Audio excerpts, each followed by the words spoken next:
steps to the mic with a boom ping ping. Wisdom sharper than a bee's fierce sting. Words like fireflies that light the night. He turns the dark into blazing bright. Boom ping ping, the truth takes wing. Milwaukee's voice, let the city sing. Boom ping ping, hear the freedom ring. Sherwin's the king, or the airwaves king.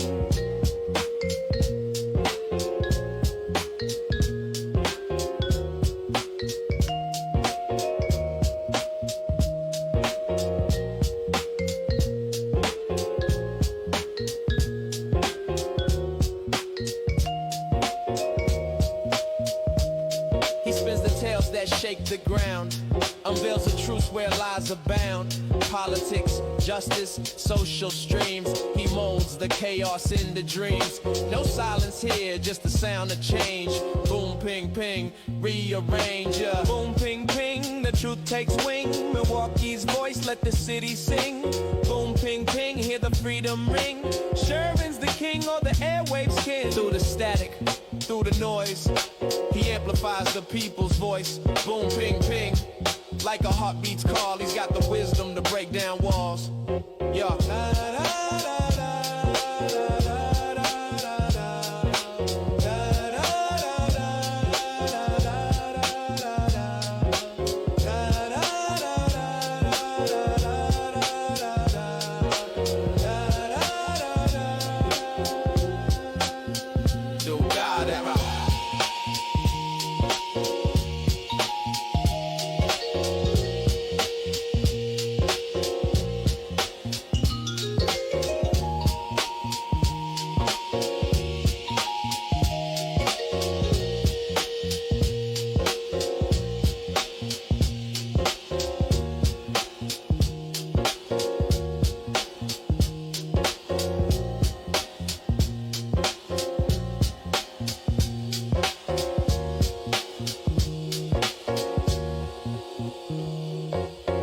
Good morning. Welcome to the program. Today is Wednesday, August 26th, 2026.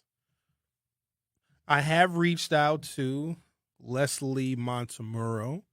She is one of the owners of the establishment that has been in question and on the minds of many over the past week or so. One of the proprietors of the Hi-Hat Garage, which occupies the space on the northwest corner of Arlington and Brady Street at 1709 West Arlington. I would like for her to have an opportunity to tell her side of the story. And the reason why I reached out to her and not her partner, Scott, is because in the correspondences that I have seen both to and from anyone associated with ownership and management of the Hi-Hat, it has been Leslie's name. And so I reached out to her.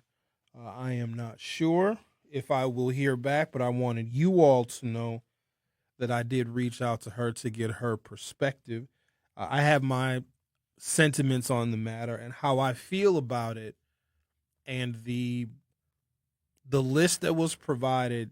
I don't believe that any of that is malicious, but I can understand and empathize how people could see that as being malicious, because it's a very sensitive subject when it comes to African Americans and culture and nightlife and entertainment. We oftentimes have to tiptoe. We are not often welcome. We try to have our own establishments, and we face plenty of those institutional and structural barriers, because the easy answer is, well, just open up your own place, open up your own bar, your own restaurant, your own hip-hop nightclub. Ladies and gentlemen, I assure you it is not that easy.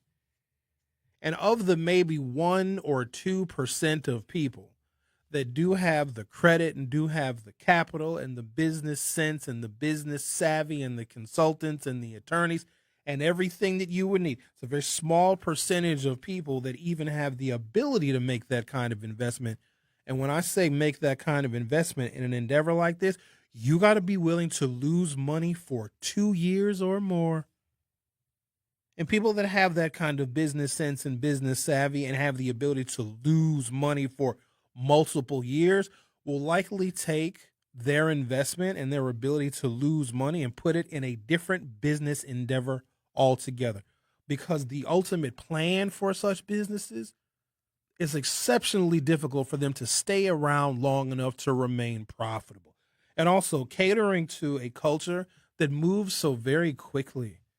African American culture moves so very quickly. Things that were in vogue and in style and in fashion 6 months ago are dead now. And it's very, very tough to keep your hand and your finger and your pulse on such a moving cultural target.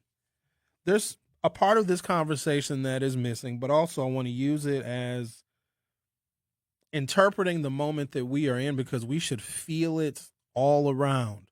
We should feel racial bias in our politics. We should feel racial bias in policies. We should feel the racial bias, not just coming from the Trump administration, but now it has fully filtered down. And I want us to feel these walls, not necessarily closing in on us, but the walls are very much defined. The words of the New Berlin mayor, the New Berlin Common Council met yesterday to condemn the words of the mayor, and a lot of people showed up to the Common Council meeting in New Berlin. I'd imagine they probably don't get too many people or too many packed houses in New Berlin Common Council meetings, unless there's something on the agenda talking about approving affordable housing. Then I bet they get a packed house. But we should feel it all around. Black people believe that as time goes on and we get further and further away from those old black and white civil rights days and the Edmund Pettus bridges and the Martin Luther Kings. See, that stuff was in black and white. It was a long time ago. That does not reflect our current reality. But for some reason, we hold that as gospel that, oh, that stuff was a long time ago. No, it's not. It's right here, right now, and it's reinventing itself. And sometimes it can be as minuscule as we don't want these artists played. It can be as minuscule as we're going to close this grocery store. We're going to close this Walgreens. Ladies and gentlemen, we should feel it all around and be aware of it and figure out how we are going to climb over the walls or tear them down altogether instead of just getting so angry and upset. Here's what is perplexing to me. There's a whole generation of black people that have not told a younger generation what it is actually like. This is a part of it. They don't want you. Oh, wait till I give you the list of brands that we as black people have, I'm going to call it cultural colonization. That's what we should have titled this damn show. Actually, that's probably better than feel it all around, but we'll leave it, Xavier. We'll leave it. There are certain brands that black people we grab them. We adopt them. We put it in our music. We put it in our culture. It's fashion. And the white brands, the white owners of these brands, they never wanted us. They never wanted an urban audience and never wanted a black customer ever. But sometimes we just grab stuff. We just grabbed Patron and started putting it in music. We just grabbed cognac and started putting it in music. We just started wearing Timberland boots. That's probably the best example. The curators of Timberland boots were like, why are you blacks wearing our boots? We didn't advertise in Jet and Ebony magazine. How did you even find us? And the worst stereotype is, and I'm going to give you the details of this because sometimes we gravitate toward a brand and the brand never wanted us. In fact, they wanted to stay as far away from us as possible because we as black people can tarnish the brand. I know that that's hard for us to conceptualize because we think that it's status if black people gravitate towards your brand. You know who we really messed up real bad? Cristal Champagne. You know, the French people are very serious about their champagne. We do not understand why the blacks take the Cristal. It is a very delicious formal champagne, and they pour it all over the BBWs and all over the booties in the raviolis. We are no longer a prestigious brand. We're going to talk all about it, but I want you guys to notice it. These are not isolated incidents. These are representations of how some people feel about black people and black culture, and it's in our politics too. So we have to stop ignoring it and understand that it's reality. Let's talk to an early calling. Alan, what could this possibly be about? I haven't even really started the show yet. No, I just happened to come out. I was going to get my daily cone, and I got to go do some shopping. I'm just catching up to you. Another brand that they're doing that through, Rolls-Royce is one, Mercedes is one. what else should I do? Some of the French perfumes. They've lowered the standards of that stuff to where I had to call one of them over to France. I had to talk to one of them frogs about how to talk to my wife when she asked for a box. Just going to the jewelry store and having them repair something, and then they hand it back to you in a plastic bag rather than putting it in a solid box. And then when I called where we usually go, they said, of course, Mr. Beckman, we'll always give you a box. Society's just nasty, and the more you deal with this type of stuff, the more you realize that we're all in the same boat, man. Those people who don't want the music, it's like anything else.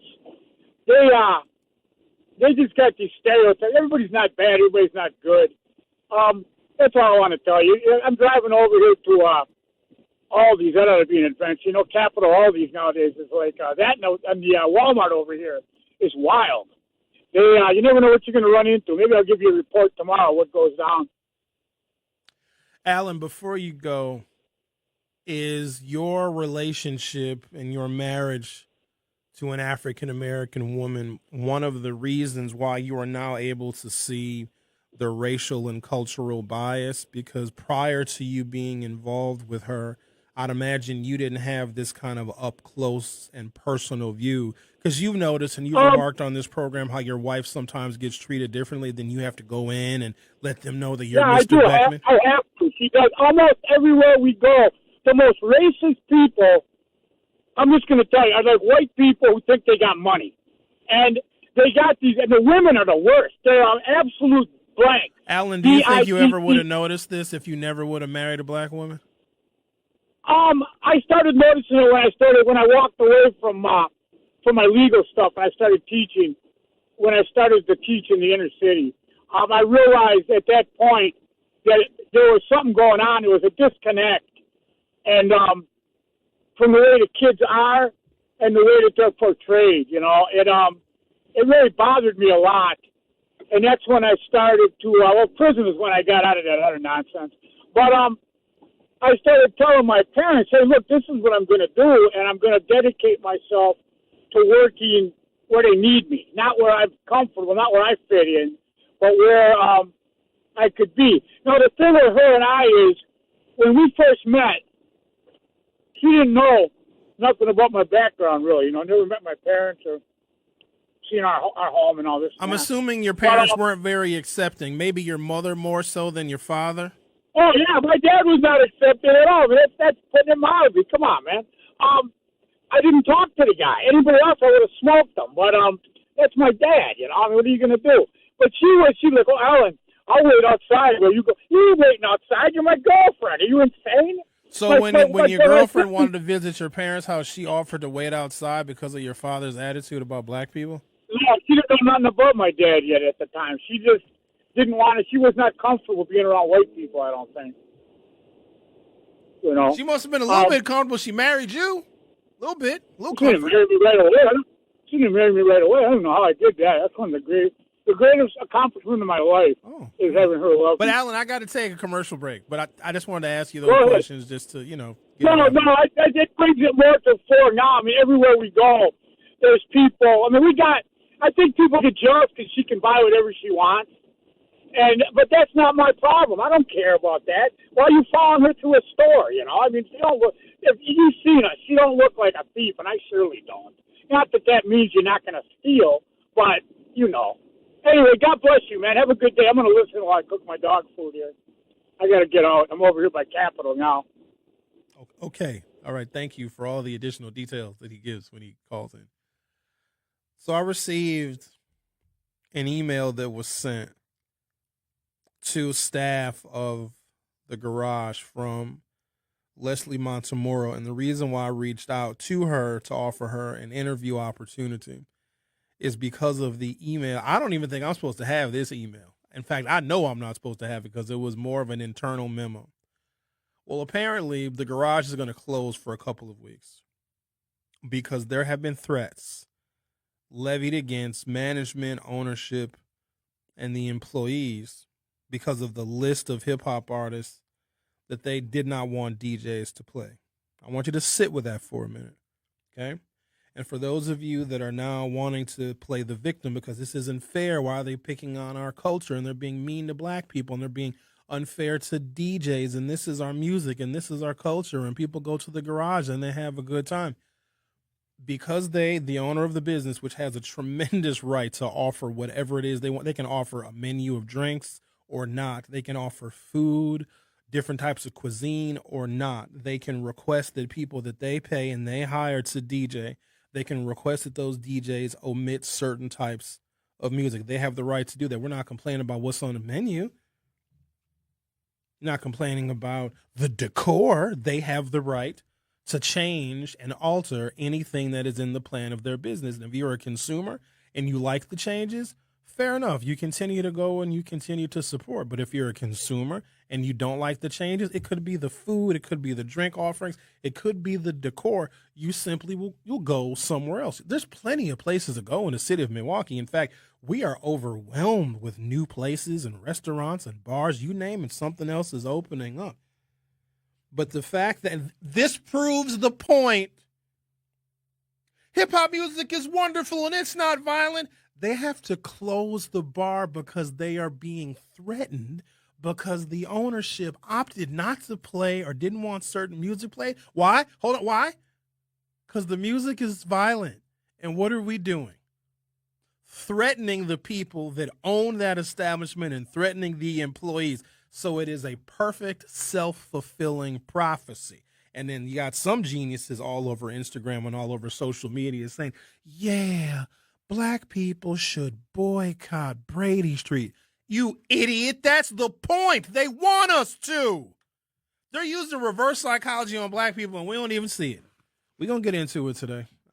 I hope Leslie ain't listening today. She might not want to come, but I just want to let her know that I will be fair and I'll be objective. I'll allow her to tell her side of the story. And actually, her point is being proven. She didn't want certain hip-hop artists being played because of the violent lyrics. And when she put this list out or somebody approved the list, somebody came up with these artists one by one. Look what's happening. She's being threatened with violence. That's just, she's right, and y'all know it. I wouldn't want y'all either. The Truth with Sherwin Hughes on 101.7 FM. We'll be right back. The Truth with Sherwin Hughes returns after this on 101.7 The Truth app and 101.7thetruth.com. You are listening to The Truth with Sherwin Hughes on 101.7 The Truth app and 101.7thetruth.com.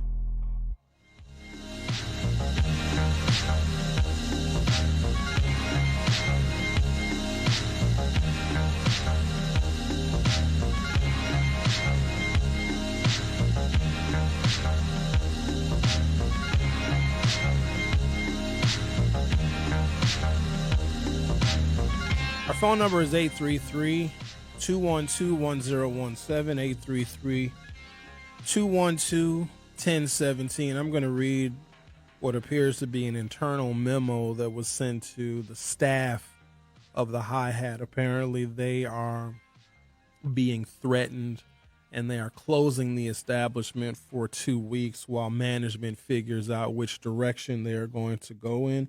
Maybe they never reopen. Maybe they do a rebranding. But I think it is a colossal embarrassment for the people that had a legitimate case that said, you know what, this is discriminatory. This is not fair. There's a place in which African Americans felt comfortable and we were supportive of that establishment and we were spending money, and they're singling us out because of the music that some of us may like and may want to hear while we're out spending money and supporting this establishment.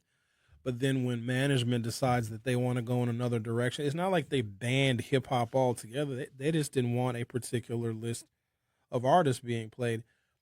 In response to that, people are now threatening the management and the employees of the bar. What basically we are saying is that not only is the hip hop music violent, if you don't play our violent music, we'll get violent on you. So that, I'm perplexed by that. Our music isn't violent, but if you don't play it, we'll kill you. Oh, okay. Let's talk to Tracy. Tracy, you're on 101.7 The Truth. How are you? How you doing? I'm good. Yeah, I called you. I called your show one night. You know, the one on YouTube, and I hadn't called in here, so this is my first time actually calling in to the actual radio show. All right, thank you. So, all right, but like I called in with Homer Blow now. You gotta do what you gotta do as a business owner, and the crowd that comes with that music is not good for business. It is simple as that. People, like I told the other guys, what if we clean up our act? You know, start writing different lyrics. You know, start making different music, or even you want to make your own club hip hop. But what's going to happen? It's going to get shut down. See, we need to change our behavior. It ain't the music. We change the behavior. You can listen to whatever you want to listen Tracy, to. do you support black people being less than true to themselves and changing who, not all of us, who some of us are to appease white people? Like, do you think that's a good idea? So if you're a hip hop artist and there's a white person somewhere that owns a really small venue and they don't like your music, should you as an artist change your music? Because your music is based on the life you've lived and your experience. No. Okay. But you said they should change their lyrics. I'm saying if you trying to go to these places and you trying to fit in somewhere, eventually you're going to have to start looking at what you producing yourself. Because there's only so many venues. Now, fine. If that's what you want to do, then you're going to have to deal with owners. If they don't want that type of music there, you can go somewhere else. There's plenty of other places that will allow it. But at what expense? Fair enough. Because just like you think about it, you just said they had to close for 2 weeks because they changed their music, and now they're being threatened. Hip-hop. I mean, come on now. What is that bringing? That's violence on violence now. We tried to clean it up by changing the music. Now you guys are upset and threaten us. That don't make sense. That doesn't make sense. It's like proving a point. It's almost proving a point to me. Like, yeah, that's why we stopped playing it. And now look, just because we're not playing it, y'all are really coming at us now. And it could be a domino effect. So it's a slippery slope. You got to be careful. But like, if I was a club owner for stuff like that, I think I would have my age limit at 45 and up. And I would play hip-hop, but it wouldn't you could select different hip-hop, you know, the stuff we grew up on. You know, it was pretty good to listen to with the kids. You know, back in my Eric D. and Rakim days and Kool Moe Dee and Houdini and LL Cool J, there's plenty of hip-hop out here that's pretty good that can compete with the stuff out here today. No one is leaving their house and paying money to buy drinks to hear that music. But I get it. I understand. Right, because exactly. We're always nostalgic about the past. Like, oh, back in our day, we were less. That's like you could have a bar that plays 1950s and 60s oldies music. You wouldn't have to worry about problems there either. But I get the point, and I appreciate your call, Tracy. Thank you for calling. Have a good one. All right, then. You too. Okay, then. So, to level set, Brady Street has always been very sensitive about crime. Always. So prior to us discovering it culturally, so the Brady Street neighborhood was a dump. It was low income. It was poor. It was overrun with drugs. It was a countercultural neighborhood, kind of just like this wasteland, this dumping ground for the unaffiliated and disconnected. It has always kind of occupied that space. Is where all the hippies hung out. Of course, they're doing all their drugs, and then harder drugs came in. A lot of folks may not know this, but they ended the Brady Street Festival. This is before we were even going to it. We had not yet discovered Brady Street because we still had cultural attractions in the African-American community. We could give a damn about Brady Street. But I don't know if you guys know this. The Brady Street Festival closed for more than 20 years because of the violence that was taking place in and around Brady Street, and there was no black people down there whatsoever. They closed it. They ended the Brady Street Festival because it used to take place maybe starting in the late 60s because it was always a hotbed neighborhood for the counterculture. I think they may have started the Brady Street Festival late 60s, early 1970s. It got so bad that they ended it in 1980. We can't have it anymore because there's too much chaos and violence and drug use, et cetera, et cetera. They didn't start it back up again until 2004, and that had nothing to do with us. So you also have to put this in a context here. That neighborhood, which has undergone a tremendous overhaul, lots of investment. Look at all the bars and all the different restaurants. That stuff didn't used to be there. Brady Street used to be an old Italian neighborhood. Then when the Italians moved out and the hippies and the downtrodden whites, when they moved in, the neighborhood went to crap. And the city of Milwaukee was like, no, we're going to invest a whole bunch of money. We're going to put some city dollars in. We're going to have a business improvement district, and we're going to try and rid this neighborhood, which does have some value. We're going to rid it of these negative elements, and we're going to bring Brady Street back. And they did. But now it's going through that cycle again where they don't want undesirable people. We just happen to be the undesirable people. Because if you look at what has taken place on Brady Street, not just this summer, but even previous summers, they've seen this before, and they don't want to have to cancel the Brady Street Festival like they did for 24 years from 1980 to 2004. They don't want to do that. So if you have to alter your offerings and change your music so that the Brady Street does not become a relic of the past, and that's exactly what they're going to do. So I don't want people to just think it's just black people. Brady Street has had issues going back 40 years. So just an FYI.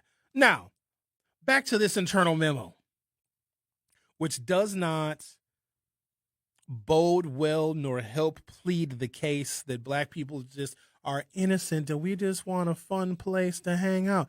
You know what? Sometimes when you are at the whims of an establishment owned by white people, sometimes white people change their mind altogether. They do.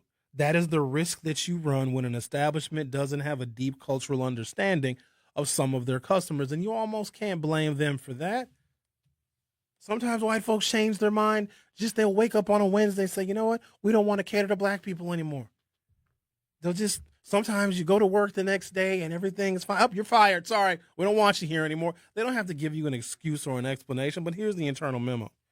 It says to all staff, we understand that due to recent events, you do not feel safe or comfortable coming back to work at this time.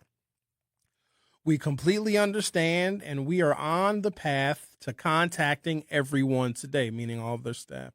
We will be closed for the next 2 weeks while making decisions about the business going forward. You will be compensated for the next 2 weeks based on your average current rate for the last 2 pay periods. We will be making a compensation for tipped employees, and they give some details of how they're going to do the tipping and how they're going to pay people. And then it says at the very end, this is from Leslie and Scott Montemuro, who are the proprietors of the Hi-Hat Garage, which is the establishment in question where we found out there was 40 or so hip-hop artists that they no longer wanted to play. They are closing for 2 weeks because it seems that people are being threatened. That's insane, y'all.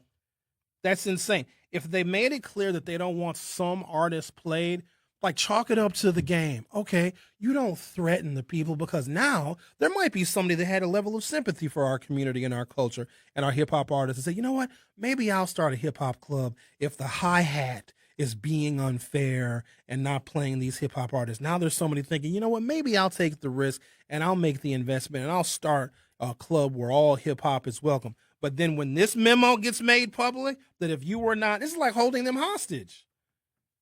They got to close for 2 weeks because people don't feel safe coming back to work. And ask yourself this question. The staff that work there, the bartenders and the servers and the hosts and the hostesses, what the hell did they do to anybody?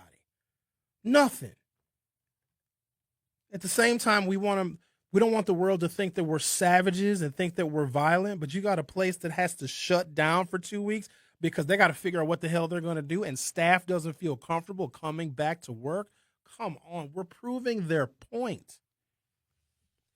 It ends by saying, please take care of yourself. We will be in touch soon. Feel free to reach out to me directly. And then they give a phone number and an email address. But in the version of this internal memo that I have, the phone number and the email are scratched out. You can almost make out a couple of the numbers because if I would have got the phone number, I'd have called her. I said, hey, Leslie, you want to come tell your story on The Truth with Sherwin Hughes? But I can make out a 4, 1, a 4. And I can make out I see a 7. I see a 7 and I see 2 4s. I could just start dialing and hope that I get her, but I don't want to do all that. I'm going to take a break, come back, talk to Brian on the other side. This is so wild, you know what I mean? Like, why are you threatening the employees? Like, come on. Hip-hop is too violent. No, it's not. We're not going to play hip-hop because it's too violent. We'll kill you if you don't play hip-hop. The Truth with Sherwin Hughes will be right back. The Truth with Sherwin Hughes returns after this on 1017 The Truth app, and 1017thetruth.com. Life's better with American Family Insurance because we know you love working weekends. If it means working on your dream home, both inside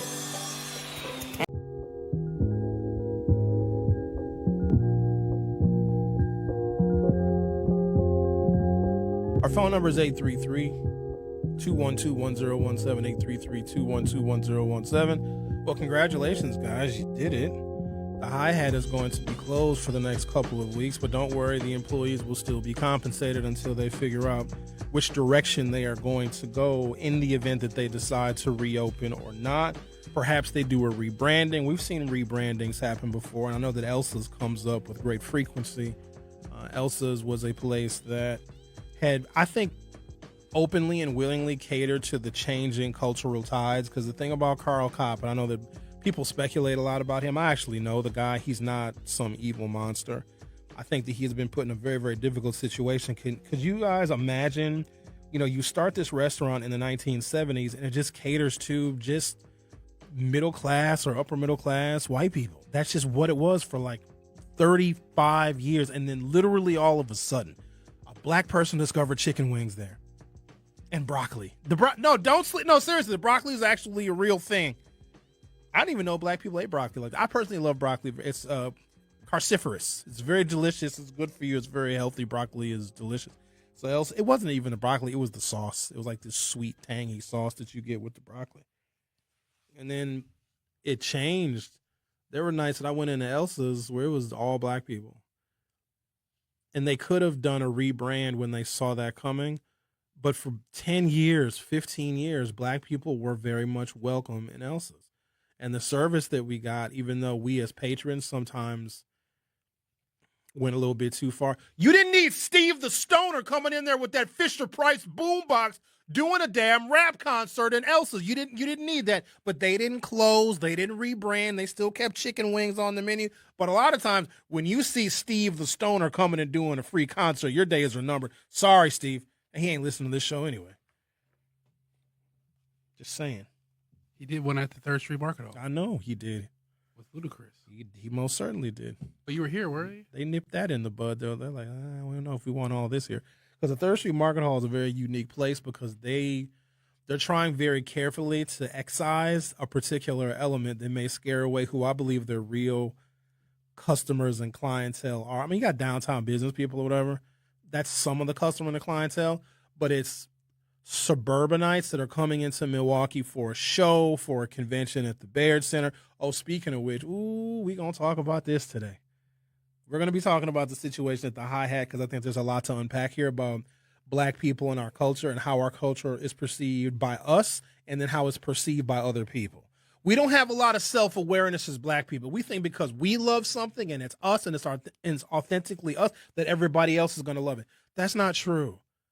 What happens is black people have an art and have a culture that we so desperately want to be accepted by white people, and it's not. But if there ever is a place or a space that does welcome or accept us temporarily, we think that we've made it. I'll give you an example. We have a bunch of black clothing brands. I don't know how many we have now, but I know back in the day, we would pride ourselves on wearing FUBU and wearing Fat Farm. White people never wore that stuff. They never adopted it as their own. So when black people have something, white people, like, they will do some cultural colonization in their own right. Like, there's been some white hip-hop artists that have been successful, et cetera, et cetera.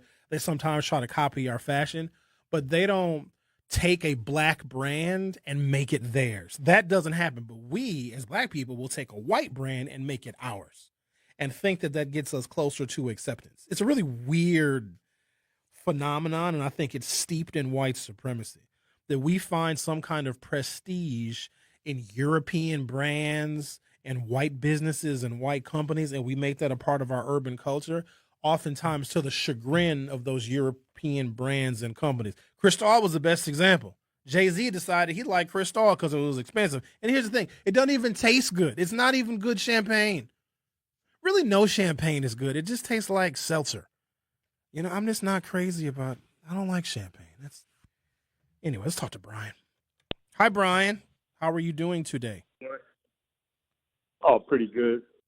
I think that most restaurants would get away with playing old school hip hop, and the patrons wouldn't even know the difference. Well, Brian, here's the thing, because you're the second person that's brought that up. Nobody wants to hear old school hip hop because if they did, there'd be people and places playing it all the time. Nobody wants to hear it.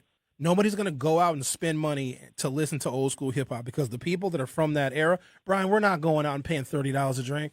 We're not paying a cover charge. We're not standing in line in the wintertime. We're not doing any of that. So I want to level set just to make people think that what we had some time ago is not relevant right now. We're always nostalgic about the past. Like, oh, if you play hip hop from our day, nobody wants to hear it. Well, I don't think playing new school hip hop music is viable for a white establishment to be bringing in violent people to the restaurants, because all they're going to do is start fights with that violent type of rap that they have out now. So they can either do one or two things: bring in the violent rap, which is going to cause problems in the restaurant to start with, or let there be old school rap and have no customers.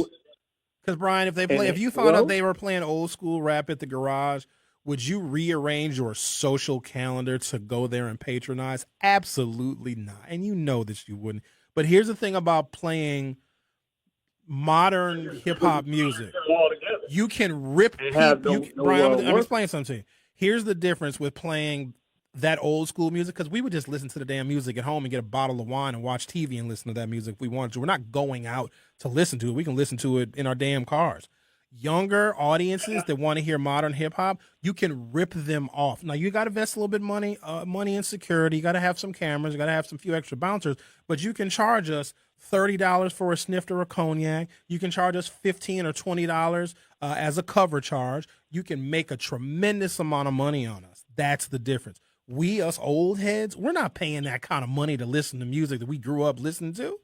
But these younger people will. And so it is financially viable until it isn't. So you might have a shelf life of maybe, 18 months or 2 years if you're playing modern hip hop, but you're going to make $4 million. That's the difference. Customers as well. All right, Brian, thank you for your call. I didn't really mean to burst this bubble. We got to stop thinking, well, if they play old school, nobody wants to go out and hear that. If I found out there was a place that played music from our era, I'd be like, oh, I'll check it out one night, one time, just to see what it's about. I wouldn't be a regular customer because I don't need to necessarily go out and hear my music, because it's my music that I have been listening to since I had ears. I'm not going to pay you to play what I can listen to on Spotify. I'm not going to pay you to listen to what I actually can play on my own damn radio show, what I can listen to in my car. Now it's about hanging out and your other people are there and it's a whole social environment. People in our age group, we don't really socialize like that anymore. That's an era gone by.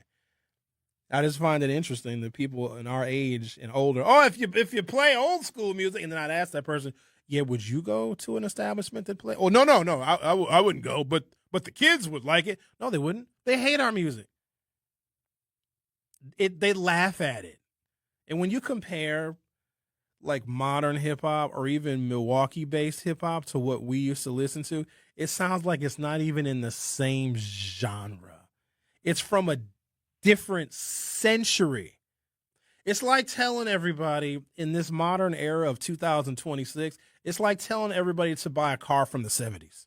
But see, back in our day, the cars were made out of metal, see? They didn't have all these fancy gadgets and all these computers and all this GPS. Yeah, see? Get a car dealership where there's no car newer than 1986. This is the way the God intended it, you see? Are you insane? That's exactly what we sound like. And we're also trying to figure out a solution for a bar and a restaurant that already has their solution figured out. They don't want a certain element. They made it clear. So what are we trying to do? Trying to accommodate them by saying, well, what if we played softer, gentler hip hop? You know, the kind of hip hop where we used to break dance. You guys remember break dance battles? That was as violent as it got. Hey, you over there. I don't like you. I don't like the color of the laces in your suede Pumas. I challenge you to a dance-off. And that is legitimately how people settled their beefs. We used to have breaking fights.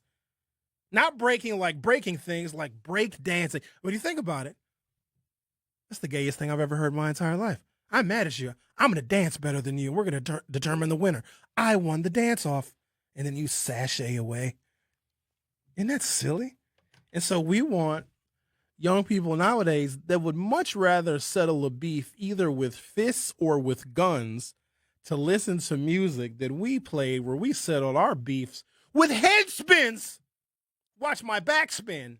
I can do more rotations on my back than you. I just won the battle. That's crazy. Let's go back to the Reagan era. Sherwin, what's wrong? I'm very angry with DJ Granite Rock over there. I don't like him. Oh, you don't? Let's challenge him to a dance-off. I'll get my crew. Got a whole bunch of guys wearing Adidas sweatsuits behind me. We got our arms folded. Yeah, we're the best dancers on the block. Somebody brings out a piece of cardboard because, you know, you got to break dance on a piece of cardboard. This is insane.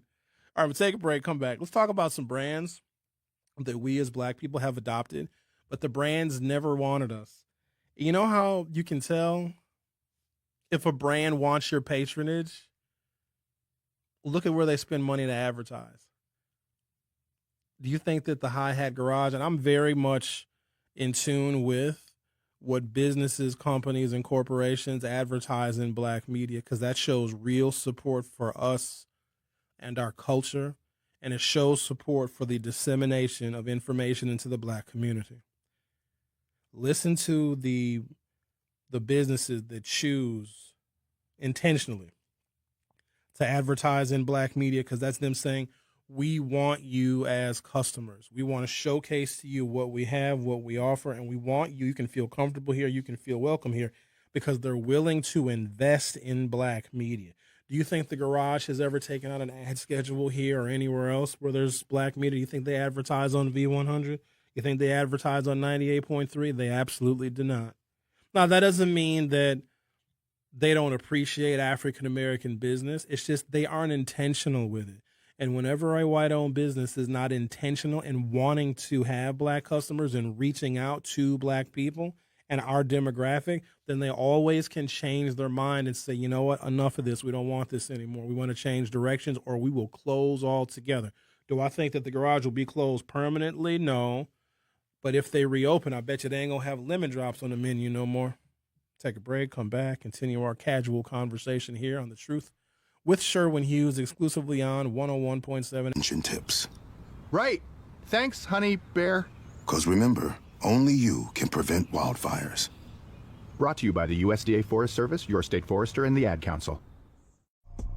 You are listening to The Truth with Sherwin Hughes on 101.7 The Truth, The Truth app, and 101.7thetruth.com. Party people, can yo get funky? So Sonic Force, can yo get funky? The Zulu Nation, can yo get funky? Yeah, just hit me. Just face the funk and hit me. Just get on down and hit me. That partner's getting so funky now, hit me. But we're not going out to listen to Planet Rock. I would. I'm sure you would. I mean, because it's retro. But eventually, a DJ, if you want to maintain a crowd and if you want spenders, so people that are close to retirement like I am, or we can see retirement, I'm not spending $200 at the bar like that no more. That's going into 401k. Let's say I got extra $200 laying around. Back in the day, I'm going to get in the bottle. We kicking it tonight. Drinks on me. But that also was back when we had dollar night, which was a terrible idea because we would drink way too much. Like, there's a place called Legends. You guys remember Legends? It was directly across the street from the Bradley Center. They had dollar night on Tuesdays. You know how many of us had to go home because we couldn't even, we go to Tuesday dollar night at Legends. I had to go home because anything you could ask for, call drinks for $1. You get a glass of cognac and it was $1. That's stupid. You spend $7 and you're damn near in the hospital. So if I had money, a little extra $200 back then, oh man, let's go get some drinks. Now if I have $200, I only have $50 because $150 is going into my S&P 500 ETF and my 401k. So I think to myself, well, what can I do with this $50? I'll probably go and buy a small cart full of groceries and have food for a little while instead of going out to eat all the time. But what I'm saying is the disposable income that I have would not be allocated to, oh, they're going to play Planet Rock at the hi-hat tonight. Nope. I'll let you guys go and then let you post about it on social media, and I'll live vicariously through you. So for those people that are thinking like, oh, well, if they just change the music and change the hip-hop, when you do that, you change the clientele. You change the clientele that does not spend money on that kind of entertainment anymore. If you want young people who are stupid with their money, there's some young people, they'll spend, I say young, even though some of them are probably my age. I hope that they're not my age because you need to be somewhat financially stable, that are paying $1,500, $1,700, and $2,000 for a damn booth to just stand there. I look at that with just complete disbelief, and no shade to the places that offer that kind of service. But 10 years from now, you're going to look at all the money you don't have. And so changing the music will change the clientele, but you'll change the clientele that does not appreciate that kind of entertainment. I ain't got to go to the damn garage. I got garage at home. Literally, I have a garage at home. Speaking of which, I probably should clean my garage out. So instead of going to the garage, you know what I would probably do? I'd go and clean my garage out. And that would be my Saturday evening activity. We should not have to, but let me also defend our people, our culture, and our community for a second. You should not have to change your habits. You should not have to change your music and DJs. If that's what your set list is, and your set list, it might be legendary, and you have those artists that are banned at the garage, then you don't want to DJ there anymore because they are telling you that they don't appreciate your mastery of the craft of hip-hop music. They don't appreciate your ability to bring a crowd.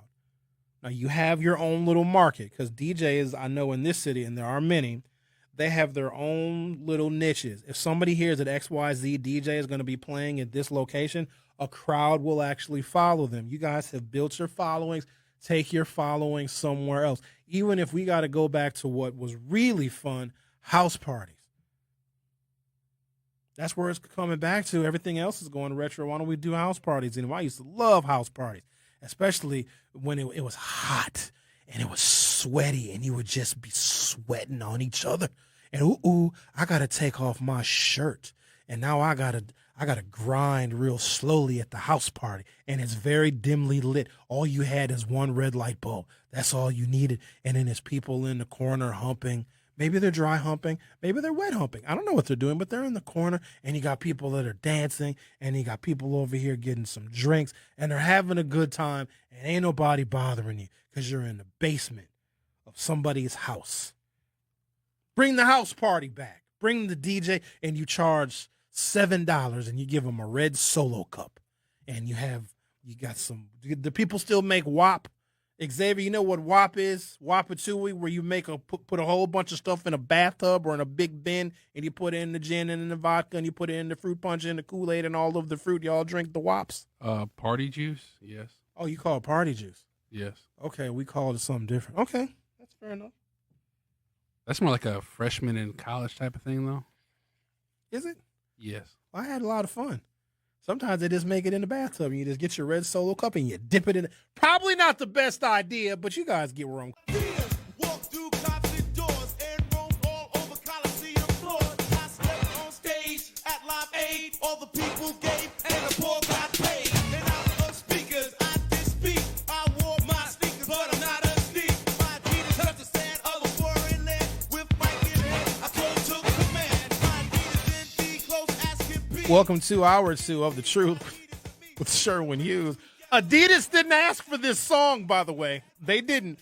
But what happened? The shell toes became a cultural icon. You can even still rock a pair of shell toes right now in the year 2026.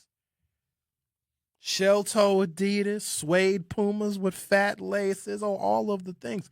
Those brands never asked for our participation. Now, some brands were much more accommodating and very happy that they found organically a new market. Because, black people are trendsetters. But what I don't like when we set our trends is that we'll take a benign white brand or a European brand and then we'll buy it, put it in our music, and now all of a sudden it's top fashion. I don't like when we do that because we also expect to get some kind of compensation for that. Like, oh, nobody was drinking this before we put it in our music.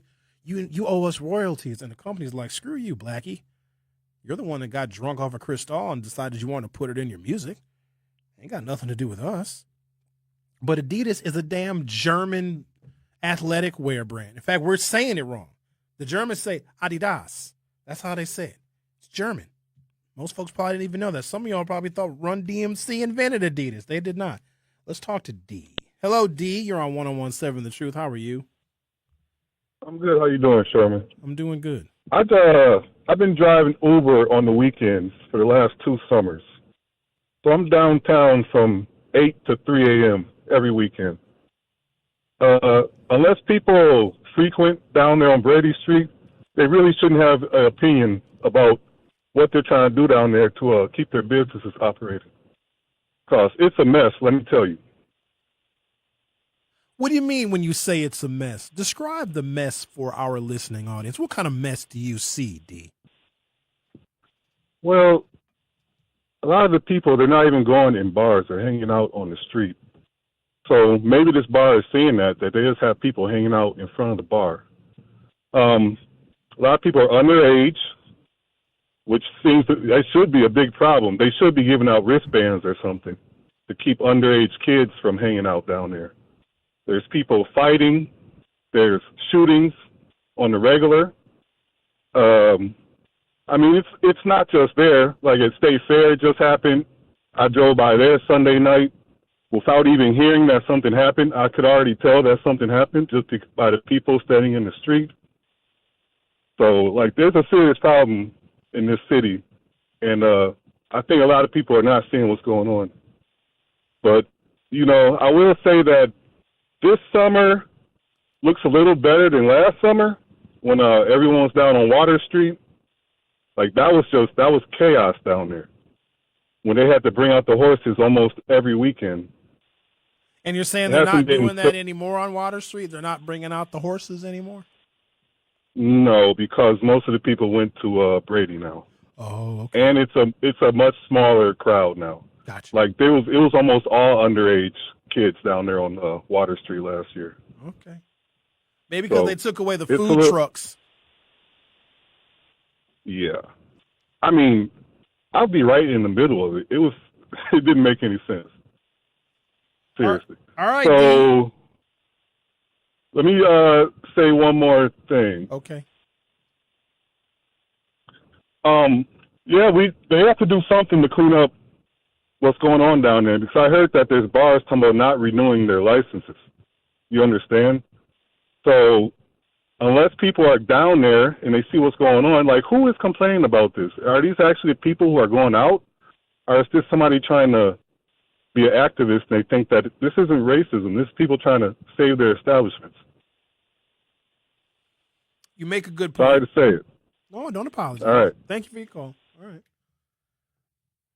Ladies and gentlemen, does that deserve more of a critical analysis? If you don't want a certain element, and you know exactly what I'm talking about when I talk about that element. You have it pictured in your mind. And if you don't want that particular element, like a subculture, like a sub genre of African Americans, you know who I'm talking about. The ones that they don't care about somebody else's property, they don't care about their behavior. They will fight anywhere. They'll fight in front of the police. They don't care. Okay. Now that is not all African Americans. We know that. In fact, everybody knows that's not all of us, but that element does exist. If you don't want that element and you make some changes, because you can do like a cultural analysis of what that element gravitates toward. Maybe it's certain types of food.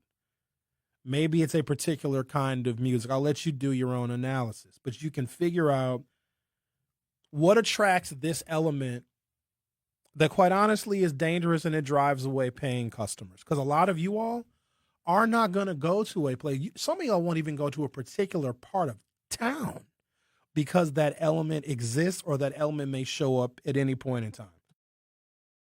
And think about the businesses that are located in said part of town that are absolutely losing revenue because of this element. I want you to really focus on what this element is. And you don't want them around either, okay? You don't want to hang out with them. You don't want to see them coming because they're problematic. If you don't want that element, are you racist? I need you to answer that question. If there is an element that brings danger, treachery, and wanton destruction of property, they don't act appropriately when they're in public, they have a propensity towards being angry and violent. Now, this is not everybody, but you know who I'm talking about. And you don't even have to limit it to a race. You might have a bar somewhere in some other part of Wisconsin that all of a sudden it gets adopted by a motorcycle gang or some bikers or something. And the bar is like, we're just a little small town bar. We cater to the families around here. We have a nice little fish fry out here on Friday nights. But for some reason, this motorcycle gang adopted our bar. We're located right off the side of a highway, and I guess some motorcycle people, I'm just giving you another example. That bar might say, well, we're going to take Waylon Jennings out of the jukebox, or we're not going to serve Budweiser beer here anymore because that is what this element of people, these motorcycle gangs, that is what they drink. Would that be considered racist? Or would that be a business owner saying, we have to make a different decision about what we are offering because what we were offering was bringing the wrong kind of element? We have to start looking at things through a different lens. If there is a particular element that we know is problematic and troublesome, and we talk about that element all the time because we're trying to figure out what the hell to do with them. Where should they go? Is their education lacking? Like, what do we offer them job training? Do we tell them to get into the trades? We don't know what to do with them. Businesses don't know what to do with them either, besides excise them. So we know exactly what this is about, but we have to stop calling it racism when a destructive element takes over a space, because that's what they do. They colonize a space and they make other people feel unsafe. Now, again, this is not all people. This is a small subset of people, but we all know this. It only takes one.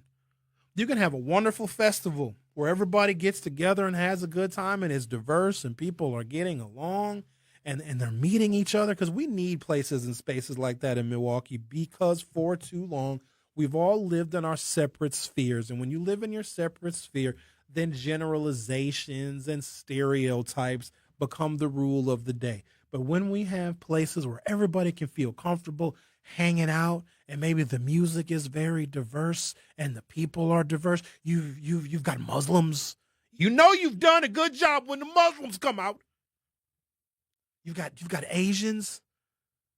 God bless the Asians. They come on out too. And you have this incredible space where it's very diverse. And then one idiot brings a gun and shoots their gun. Maybe they don't hurt anybody. Maybe they kill somebody. And that's it. It's over.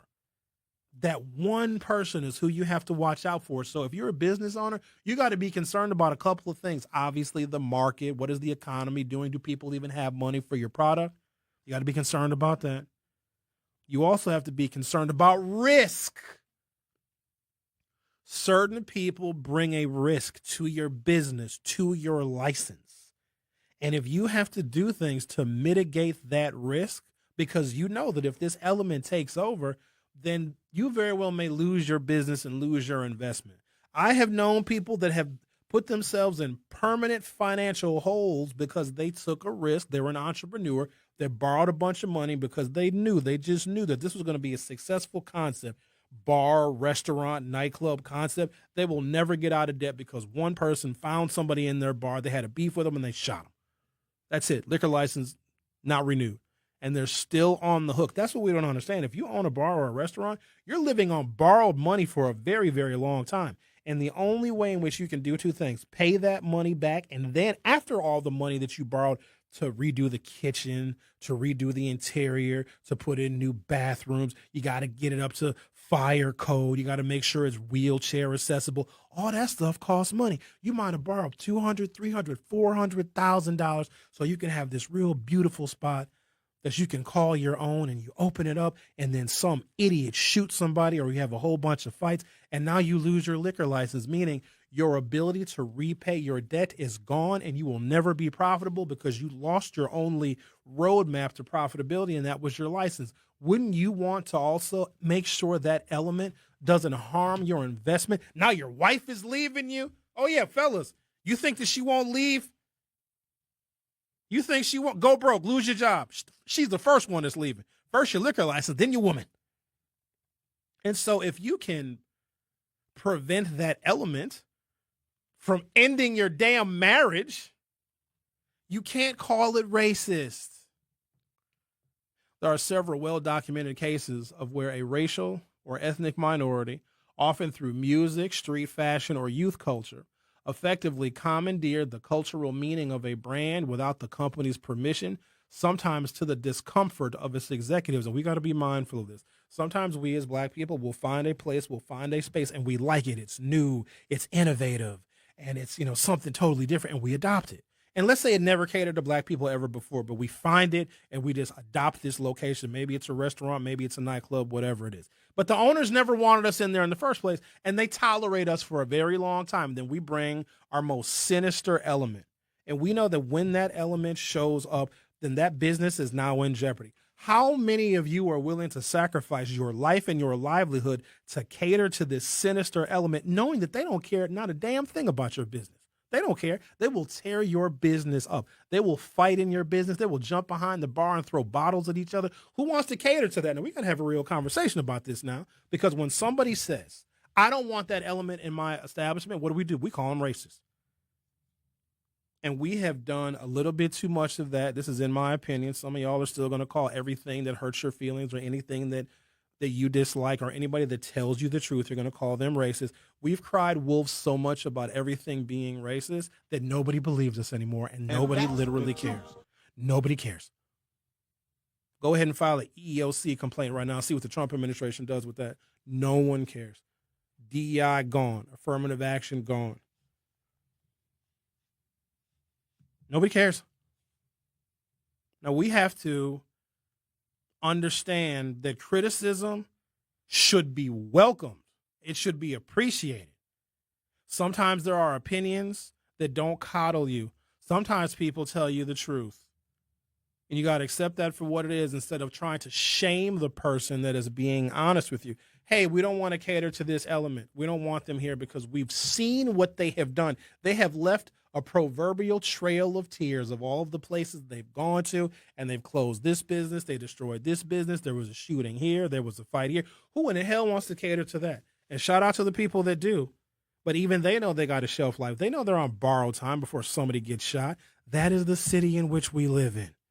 And eventually, people are going to stop offering entertainment to our community. They're just going to stop.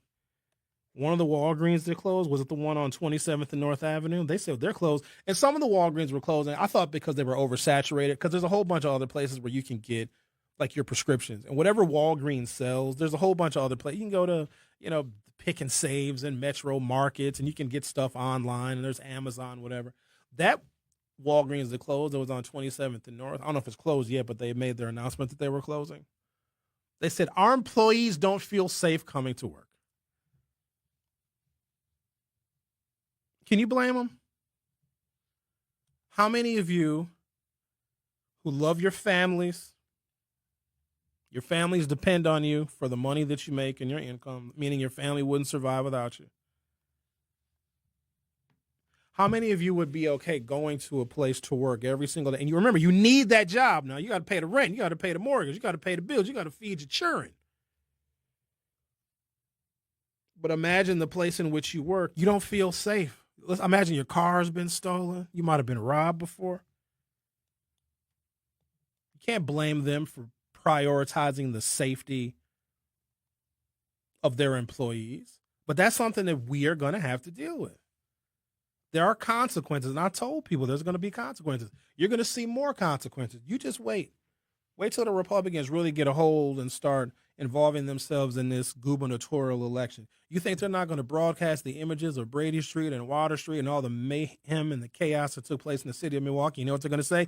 This is David Crowley's Milwaukee. And it's going to scare these white folks to death. Hell, it scares us to death. We're going to have to deal with it. There will be consequences. So instead of us just talking about it and shaming it, we are all going to feel the consequences of it. Now, do I have a solution for it? Because some of these people are adults. You can't tell an adult not to congregate in a public space. You can't. You can put more regulations, I suppose. Maybe you can put up more rules. You can make some places less pedestrian friendly, I suppose. You can maybe reinforce loitering laws, and you can maybe give out a whole bunch of tickets that, again, will probably never get paid. But there are going to be consequences to this. So I think the smallest part of this is a bar saying we don't want these hip-hop artists being played. We have a much bigger problem that we don't want to deal with, and we can't continue to say the people that don't want to offer this sinister element of our culture. And I'm not saying that other racial groups don't have that sinister element, but I'm not concerned about them. I let them handle their business. We got to handle our business differently because we are the plurality minority in the city of Milwaukee. We got to take a hell of a lot more responsibility for who we are and our image, because if we can't get a hold on this, then people are going to be less likely to offer us opportunities. They are. This is our responsibility. If a bar says, yeah, we don't want to cater to this element anymore, we can't call that bar racist, because here's the thing. That bar can be like, okay, have them at your house then. No, we don't want them over here. We don't want them at our house. So then why should the bar have to cater to them? And then why do we use that gotcha moment? Like, oh, you don't want certain black people at your bar. You're a racist. That's why I offered the lady, Leslie Montemuro, to come on the show. I want to hear her side of the story. I actually want her to be honest and be like, yeah, some of these blacks were messing everything up. We don't want them here anymore. How could y'all get mad at that? Because we would say the exact same thing. But I mean, coming from a white person, of course, it's racist, right? I'm take a break, come back. I'm going to talk about a couple of brands. This is crazy. Timberland boots. I got 3 pictures here. 2 of them are of Notorious B.I.G. and one looks like he's with his crew and he's standing in front of a liquor store. And then here I got a picture of Tupac, and then I got a third picture of Notorious B.I.G. He's wearing big baggy jeans, a white T-shirt, a big old gold chain, and a red leather jacket. He's holding a cane. And in all 3 pictures, these men, both Tupac and Biggie, are wearing Timberland boots. Timberland was a brand that was adopted by African-American urban culture, and Timberland as a brand was like, hey, what are you blacks doing? These are work boots. You blacks don't work. Why are you? And they're crazy having some Timberland boots. Like, they're meant to be. I love Timberland boots. I love them. I love the way they look. I love the way they feel. Their quality. I love me some. In fact, you know what I do every single year? I reward myself with a new fresh pair of Timbs. Every year I get me a new pair of Timbs. Steel-toed Timbs, too. So if you got to kick somebody in the nuts, it'll really sting. Now, you got to get you a good steel-toed boot. But I will say this. They make metal detectors go nuts. I learned that a long time ago because I go to a lot of Bucks games. Well, Bucks games oftentimes are in the wintertime. And I go to a Bucks game, I go through the metal detector. Sir, can you empty your pockets? My pockets are empty. Okay, no problem. Go back through. Sir, step aside. We have to wand you. And they wand me. They wand the chest and the belly, and they wand my ass. I don't got a lot of ass now. That's one I'm lacking ass. I ain't got no kind of ass. I don't. I ain't got Hit the squat rack. Xavier told me to do more squats. I mean, I don't want that much ass. I don't want to have a voluptuous booty because I might attract the wrong crowd, if you know what I mean. But then they get down to my shoes. And I said, oh, I'm wearing steel toe boots. Take your shoes off right now. Now imagine at the metal detector at the damn Fiserv Forum, and I'm standing there in my socks like I'm a terrorist at the airport. So I'm not wearing these anymore. So there you go. But I love Timberland boots. But Timberland didn't market to us. And they're like, why are you blacks wearing our finely crafted work boot? And then what's crazy is Timberlands are designed to get dirty. But if I have so much of a speck of dirt on my Timbs, if I can't clean it, I got to get a new pair. Ain't that wild? I know I'm wasteful, but what can I say? I like what I like. The Truth with Sherwin Hughes on 101.7 FM. I'll be right back. The Truth with Sherwin Hughes returns after this on 101.7 The Truth app, and 1017thetruth.com. Each early detection, each short... On 101.7 The Truth app, and 1017thetruth.com.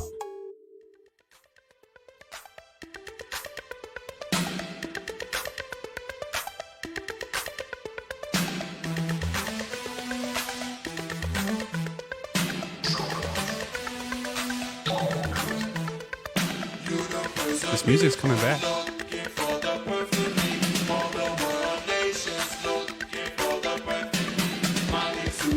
Since y'all love old school hip hop so much, maybe I'll just play it on this show. Open up a nightclub. My nightclub would have to be 60 plus, geriatric only. Only thing we gonna serve is milk and magnesia, a little bit of orange juice, ginger ale, wheelchair ramps everywhere, handicap accessible bathrooms. I have a special arthritis section. Talk to someone who would probably be my first customer. Hello, Bob. Hello, Sherwin. Bob, I heard. Bob, I'm worried about you. Let me start off by saying I'm real concerned about you now. I'm worried. We need to get you some help now. I heard you was at the damn casino gambling like a fool sitting there by yourself. I heard you was a one-armed bandit sitting there in front of the damn one-armed bandit. Bob, you don't need to be going to no casino now. You wasting your money. Yeah, I seen my man JD. I was happy to see him, man. Listen, rap. Let me explain. Oh, please do.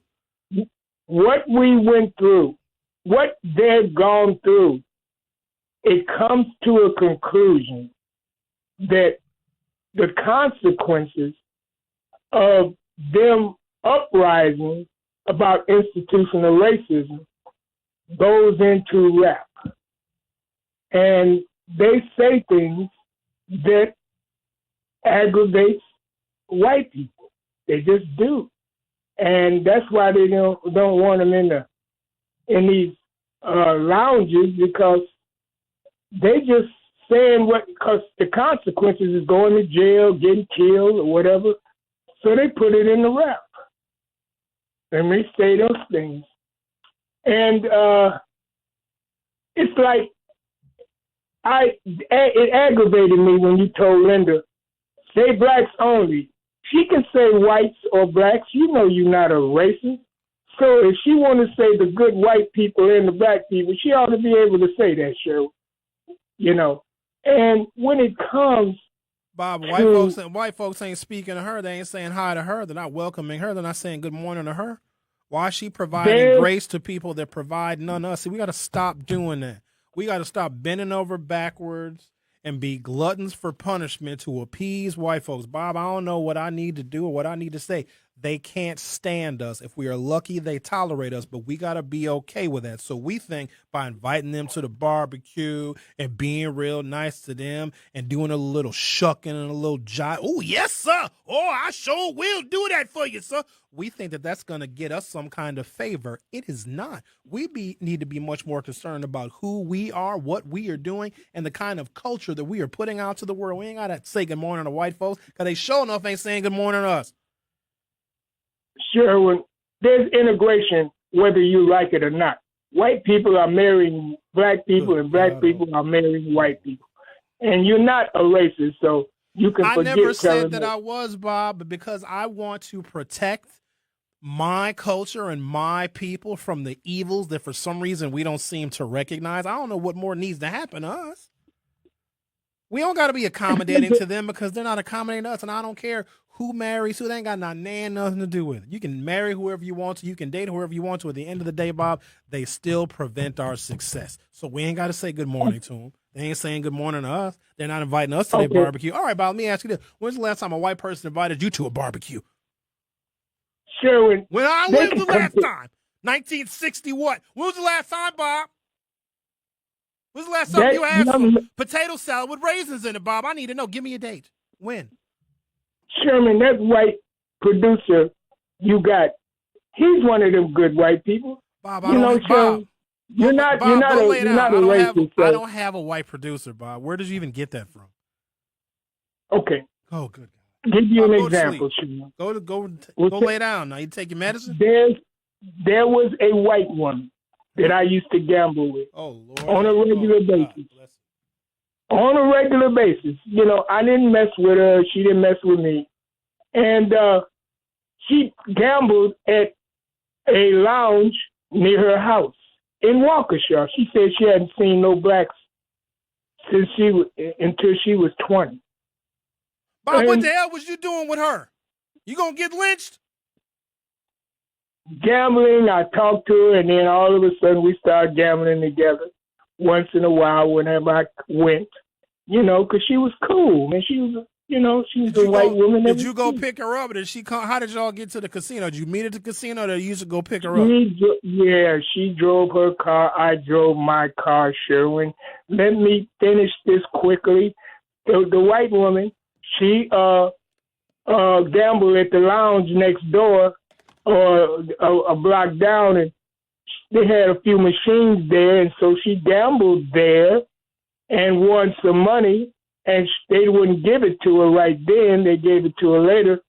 So we gambled together, and I was taking her to that place where she pick up her money, and she said, no, I don't want you to go in. Because I was going in with her, and I said, why not? And she said, no, I just don't want you to go in. Because they're probably saying the N-word and saying all kind of things. People need to interact with people. And she had a two-flat. And I was in the move. And I said, let me move upstairs to your two-flat. She wouldn't let me. Because her neighbors would tear her up. Whoa.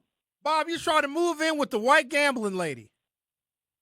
Up at the top floor. I'm not messing with her. You know, Bob, she had a two-flat. Hold on, Bob. Why was you trying to move into the apartment with the white lady? Because I was going to move from this place because they had mice. And I was going to move. And so she wouldn't let me because her neighbors would tear her up about a black person.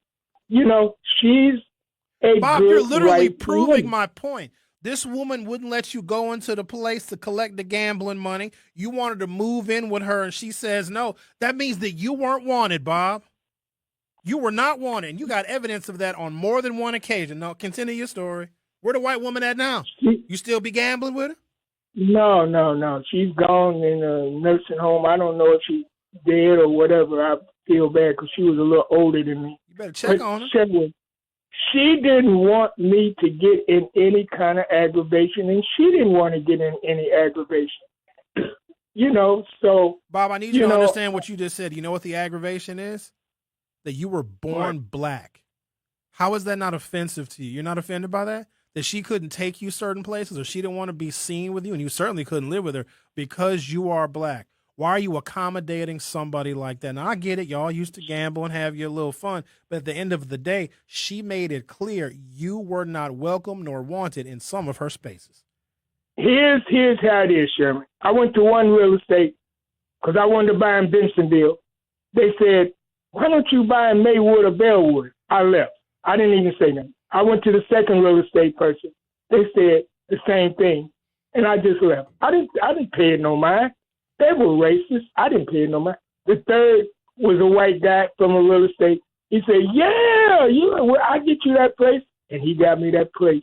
And it was very expensive. I was only 22. I don't pay no mind racism. I just, I'm fortunate because in the wrong place at the wrong time, I could get killed or I could Bob, get that's hit. exactly what your naivete, well, I think it's very sweet and endearing. When these people are trying to tell you something, it is in our best interest to listen because we know that we're very nice people and we treat everybody with dignity and respect, but that doesn't matter to them. They still don't want us be around. like them, Sherry. Nobody, I'm Bob, not gonna nobody be is like asking you to be like them, but sometimes when the yes, writing you is are. on the wall, we need to read it. That's all I'm saying. How accommodating we will be to them blows my mind. And let me tell you why. Because black folks won't even be that accommodating to other black folks. If I'm lying, I'm dying. I don't pay it no mind. No, I couldn't go into the bar with her. Why he tried to live with her? This something's going on there. I don't like that. That was something weird now. At some point, you probably should say, maybe we shouldn't hang out anymore, Mary. Maybe if... Okay, was he trying to prove a point? Well, I guess he ignores racism. Sometimes we're lucky enough to get a warning. Other times we are not. And if you are getting the warning, they're not kidding. If somebody says, hey, stay in the car, you're not welcome here, here's what you got to ask yourself, okay? Why are you with a white person that is segregating you? Because that white person be like, you know what? No. Bob, if you can't come in, then I'm not coming in here either. No, I'm not going to frequent this. That's what the white woman should have did. Said, no, you keep your black ass in the car. No, I'm going to go in here. This is my people in here. Why would you want to hang out with a white person that makes excuses for other racist white people? Now, her and Bob found some kind of little connection. They both was little addicted gamblers, which is kind of sweet. And she was older than him, so I'd imagine she's probably 200. She probably owns slaves if she's older than him. But wouldn't that bother you if your white friend says, no, you stay in the car. You're not welcome in here. Then you shouldn't feel welcome in there either. That's just the standard that I have. I wish one of my white friends would tell me to stay in the car. Sure, we're going to go to this restaurant and have dinner. Here, you stay in the car. And we don't think it's a good idea if you come in there. I'd have to ask them, well, why do you think it's a good idea to eat there? If I'm not welcome and I'm your friend, I'm someone you spend time with, but you are telling me you're going to hang out with people that don't like me, well, then you probably don't like me either. No, it's not like that, Sherwin. It's just, well, they're going to use the N-word. Are you going to say something to them about their use of the N-word? Well, no, I'm not going to do that. Us being accommodating to them has never helped our cause. What it does is it shows submission.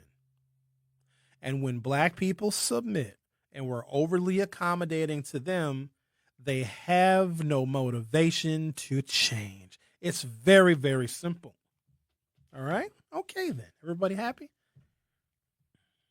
Bob must have thought, when was the last time we even had a white producer? I've never had one. So temporarily I had Andrew Andrew maybe produced 2 of my shows. Okay. Apparently I'm white. Bob didn't take his pills. You can't. And he's getting worse.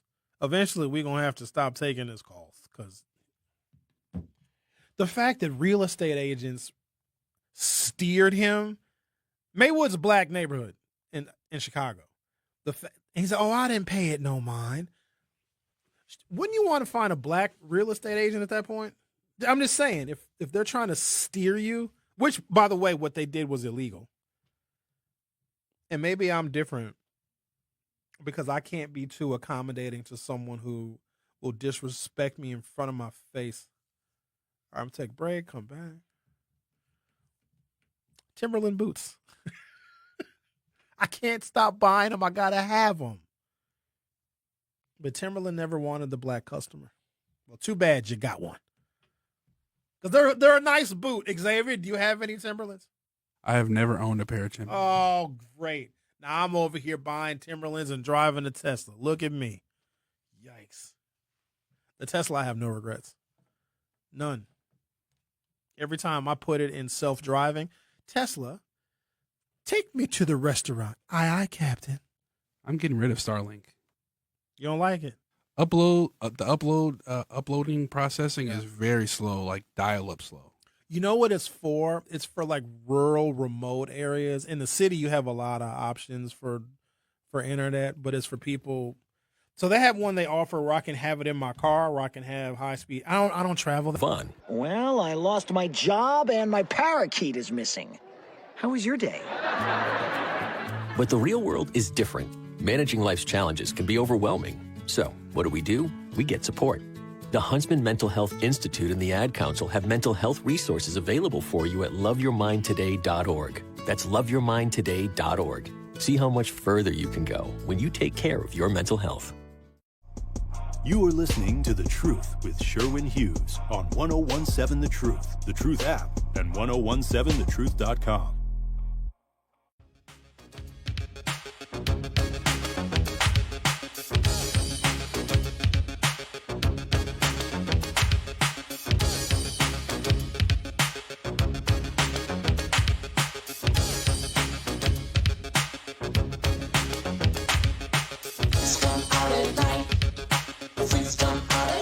Not always at night. Sometimes they come out between 9 a.m. and noon Monday through Friday on 101.7 The Truth and on the YouTube on 101.7 The Truth. That's when the freaks come out. LT says, what is our motivation to change? Businesses will change the music, the food in order to keep their establishments, but black folks will keep acting a fool at the next establishment. So here's the thing. You don't have to change at all. You can be exactly who you are. Black folks can continue doing whatever it is you're doing. My thing is, don't go where you're not welcome.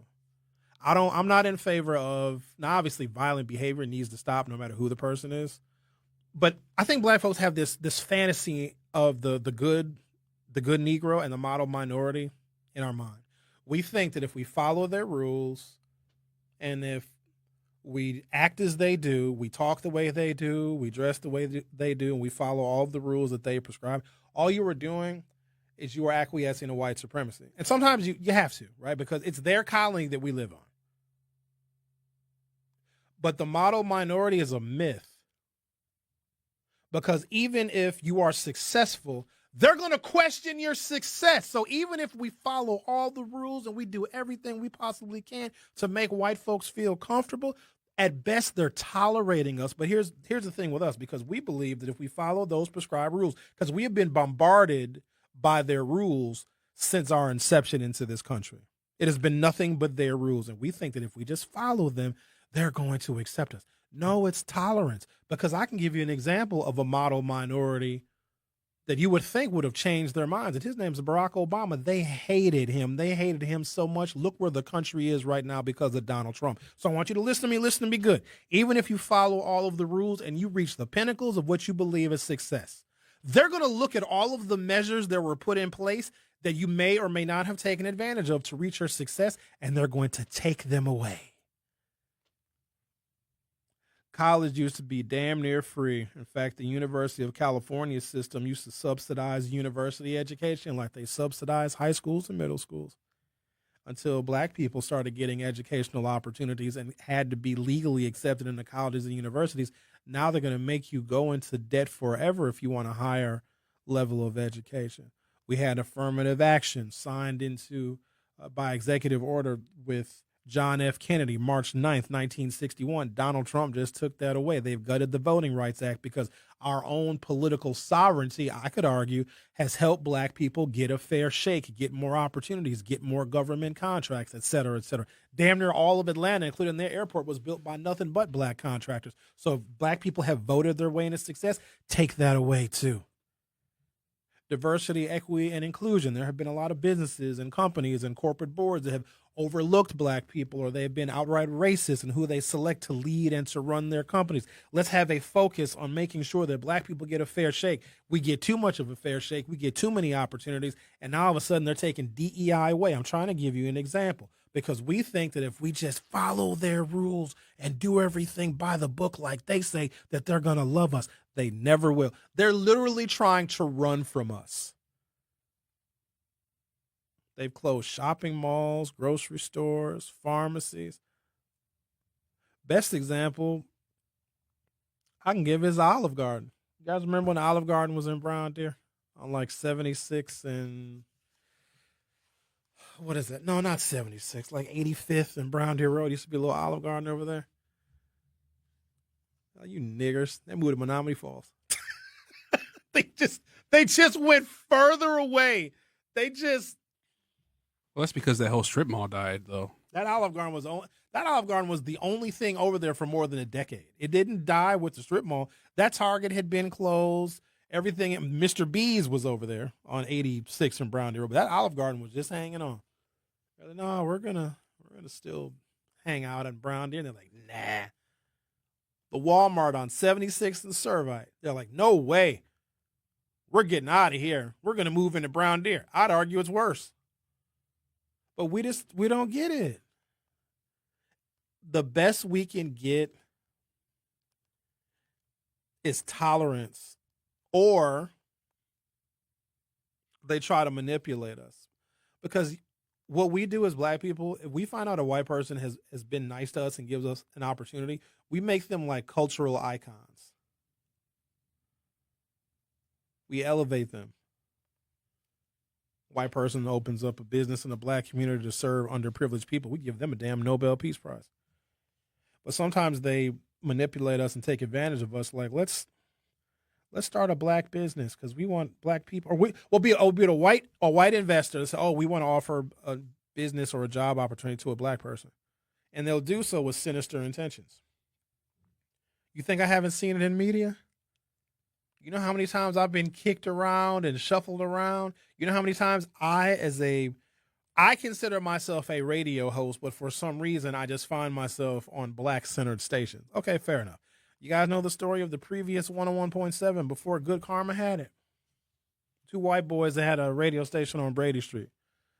Two white liberals from Madison hired Earl Ingram first, and then they hired me.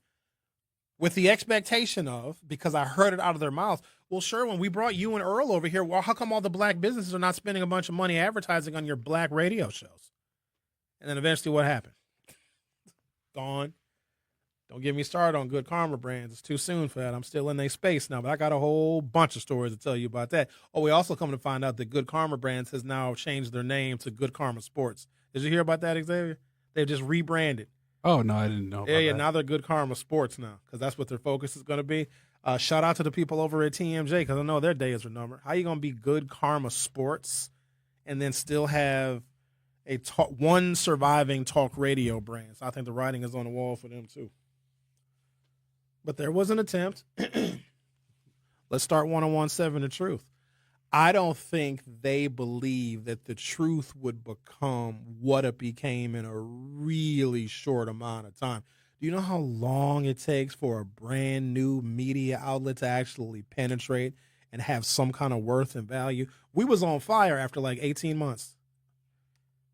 The problem, though, is that Good Karma Brands had one particular way of looking at marketing and advertising and did not have the cultural competency to understand the black community and our listenership and the way that we interact with our media. They had no concept of that whatsoever, and it was foreign to them. And next thing you know, we're sold. That's all right, though. We're cool with Milwaukee black media. We're doing okay over here so far. Take a break, come back. Timberland boots! Timberlands! Didn't want you blacks to adopt their brand. There's a whole bunch of other brands as well. Liquor brands also. Sometimes we're not wanted, but we may believe in our heart of hearts that if we accept them for all of their flaws and all of their racism, institutional and structural, if we just forgive them and we're accommodating to them and we follow their rules, maybe, just maybe, they'll love us. They never will. The best we by 6369 North Green Bay Avenue and discover why Milwaukee can't get enough of Goody Gourmets. Open Monday through Saturday. Treat yourself today at goodygourmets.com. Goody Gourmets, fresh, delicious, legendary. This is The Truth with Sherwin Hughes on 101.7 The Truth, The Truth app, and 101.7thetruth.com. So you're a philosopher? Yes. Yes. Yes. Yes. Yes. I think very deeply. I think very deeply. I think very deeply. I think deeply. In about 4 seconds, a teacher will begin to speak. I think very deeply. Let us begin. What, where, why, or when will all be explained like instructions. Locked and Lovely says via the YouTube chat, "Yup. Look how whites started treating Asians, the model minority group, especially after COVID came on the scene." Ooh, that's a good example.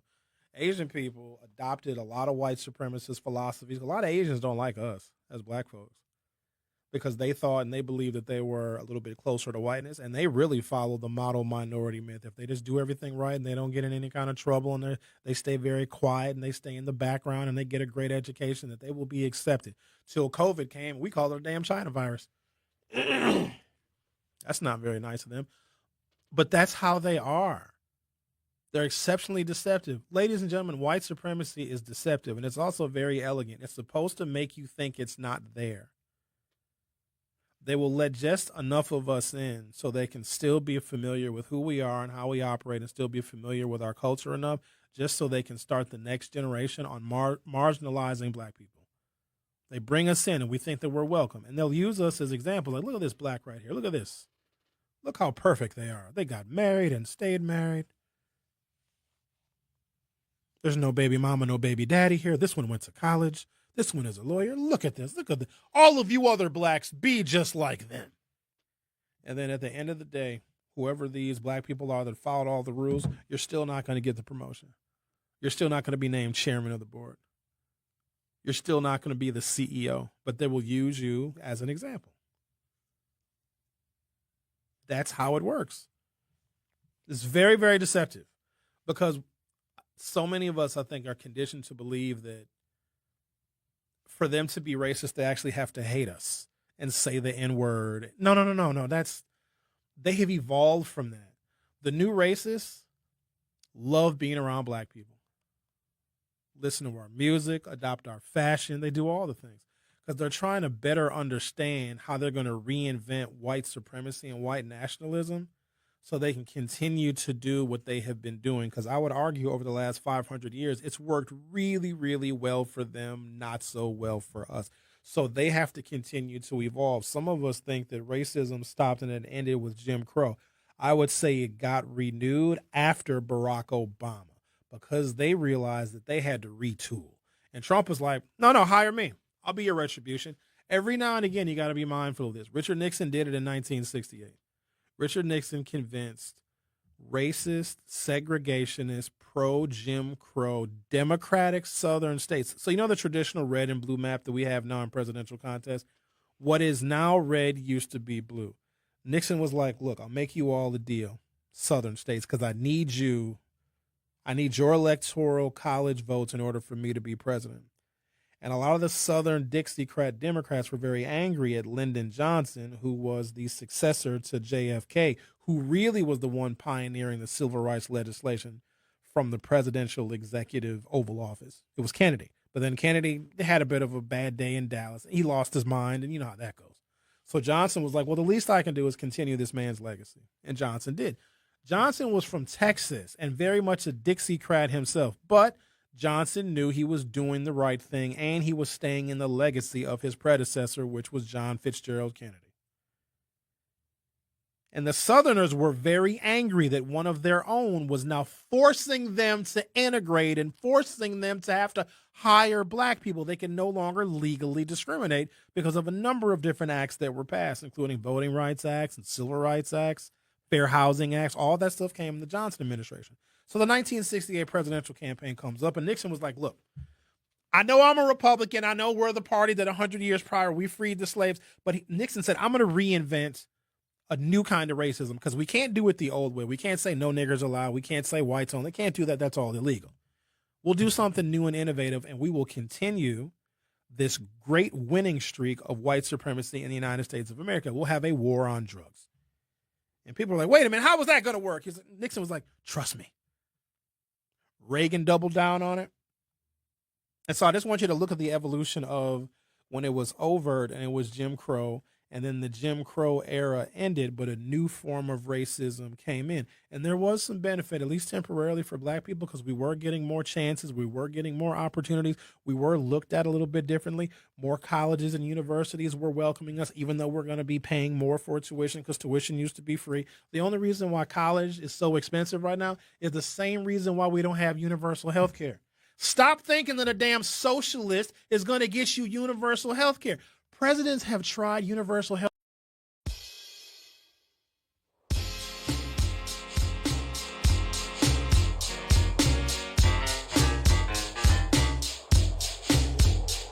Uncle Ricky, would you read us a bedtime story, please, please? All right, you kids get to bed. I get the storybook. Y'all tucked in? Here we go. Once upon a time. Welcome to Hour 3 of The Truth with Sherwin Hughes. We're going all over the place today. It's just disappointing that far too many of us still don't understand how they operate, and we believe that if we change and modify our behavior, that's going to lead to a change and a modification of theirs. It's the opposite. When we change and modify our behavior to whatever they want black people to be, I don't even know what it is because I don't care, but whatever they want us to be, whatever their stereotype is of what a black person is supposed to be, and whatever, they also don't want us to talk about our history, which is problematic. You can have a great group of white friends. Sit them down and ask them what they know about Juneteenth or what they know about Black History Month. They're going to give you all sorts of disgusting, horrendous stereotypes. But, oh, no, why are you talking about that stuff? Why are you bringing up, oh, look at you, your hair hanging out with us? That's what your white friends will say to you. And we're like, all right, fine. You're right. I don't need to know anything about my history. But you can't graduate from a goddamn high school in this country if you don't know theirs. See, that's a fundamental difference. But we think that if we change our behavior and we act a certain way, whatever that is, because the goalpost moves, how we're supposed to dress and whatever, how we're supposed to talk. We have a debate over whether African-American vernacular English is a thing or not. But whatever it is that we're supposed to do to accommodate them, that doesn't mean that they become less racist. That's proof that their system is working on us. And we have acclimated to them. Why would they change anything? Why would they say, you know what, maybe we need to be more culturally sensitive, or maybe we need to have a little bit more empathy for the atrocities that have been committed, a lot of times in the name of God or in the name of whiteness or in the name of whatever political party, to further strain African-American progress. They're never going to look inward. Why would they have to? If we continue to change to accommodate them, they don't have to even look themselves in the mirror. Which, it is what it is, ladies and gentlemen. It is what it is. Timberland boots! This may be the best example for the argument. Timberland's famous wheat-colored work boot wasn't exactly originally conceived as black urban fashion. It was marketed as rugged footwear for construction workers, outdoorsmen, and blue-collar consumers. Then something happened that Timberland didn't orchestrate. During the late 1980s and especially in the early 1990s, young black and Latino consumers in New York began wearing Timberlands as street fashion. Rappers followed. Groups such as the Wu-Tang Clan and Boot Camp Click helped turn the boot into an unofficial uniform of East Coast hip-hop. Timberland executive Jeffrey Schwartz, you already know what that last name, acknowledged years later that the company initially didn't understand what was even happening. He recalled learning that teenagers were wearing the boots as fashion and essentially responding by saying, "They're doing what?" That's how it's written. "They're doing what?" He said the company didn't really understand hip-hop's relationship with Timberland until roughly 1994 or 1995. More importantly, there was genuine tension In 1993, Schwartz told the New York Times that Timberland's advertising remained focused on its traditional customers and characterized the urban market as something the company didn't regard as necessarily sustainable. His remarks generated accusations that Timberland wanted the money from black consumers without having them define the brand. I got to stop right there. Because we adopt something without the permission or without marketing from the original company, okay? Timberland didn't advertise in black media. They didn't advertise in the Source magazine and other avenues where hip-hop connoisseurs were getting their information. They weren't doing that. We found Timberland, and it became a part of our culture, but then we get mad when black people are not the face of Timberland. Timberland never wanted black people to be the face. It's construction workers and blue-collar workers and outdoorsmen. That's the part that is perplexing to me. We will arbitrarily pick a white brand and make it ours. It'll be all in our culture, all in our music, and then get mad when the curators of that brand don't make us the face of the brand. Because that's a calculated risk, because you have to wonder, okay, can we gamble on this urban market sustaining us forever? Let's say the Timberland said, you know what, we're going to be the black boot. We're going to embrace hip-hop, and we're going to come out with new fashions and new styles, and we're going to hire, hip-hop artists to design Timberland boots from now until eternity. What if black culture changes and Timberland says, you know what? We went with the urban culture. Black people adopted our boots. We're going to make black people the face of our boot. But then what if black people stop buying Timberlands in favor of another brand? At the same time, Timberland would have sacrificed their original customers that they probably spent millions and millions of dollars trying to curate. So you sometimes can't do both. You can't have a boot, as an example, Timberlands, that caters to construction workers, outdoorsmen, and blue-collar consumers, and then have the shoe being featured in a Biggie video. Because those construction workers, outdoorsmen, and blue-collar consumers are going to say, oh, Timberlands are not for us anymore, and they will then go find another brand. Timberland has to be willing to risk their original market in favor of one that is, let's just say, inconsistent. Now, if hindsight being 2020, it may have been a good gamble for Timberland, but they weren't willing to take it. So if we, like a location in the city of Milwaukee like the Garage, and I didn't know that the Garage was any kind of like official mecca for black hip hop. I come to find that out in light of recent events, right? And because the Garage didn't reach out to the black community and say, hey, we really want black hip hop artists. We're going to play African-American centered cultural music here. We want black consumers. Because the Garage didn't do that. They did not. We just happened to pick that place out of many and made it a mecca for our hip hop artists and for the music to be played, et cetera. But if the original owners didn't want that and the original owners say, you know what, we're going to change direction or we're not going to play some of this music anymore because you might be turning away some of our traditional foundational customers. The Garage and the Hi-Hat have been open for a very long time, ladies and gentlemen. The phenomenon of African Americans now going there is relatively new. So you have to think about the customers who have been keeping that place open for, let's say, the last 35 or 40 years. Is it worth it? You got to ask yourself this question now. Now, take race out of it, take culture out of it, take all that stuff out of it. Is it worth it to sacrifice your foundational customers for a new customer that might be here today and gone tomorrow? That's a business decision. Remember, businesses can't plan day to day. They can't live check to check. Businesses have to plan decade to decade. And if you sacrifice and say, you know what, black people are coming to the Garage and, they're spending money here, let's double down on the black community.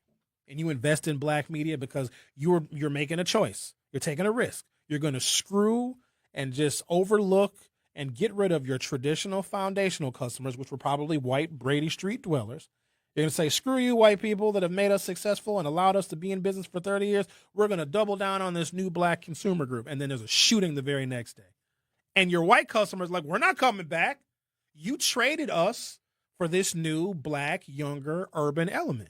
That's a stupid decision for a business to make. You always stay with your foundation of who made you successful in the first place. Now, if you get diverse customers, if they gravitate towards your space, I think you can pat yourself on the back because you're doing something right. But you don't want to trade your traditional foundational customers for these new folks that basically came essentially out of nowhere or that are relatively new arrivals. It's like the United States saying, you know what? Bunch of Mexicans are over here. Screw it. Everybody speaks Spanish.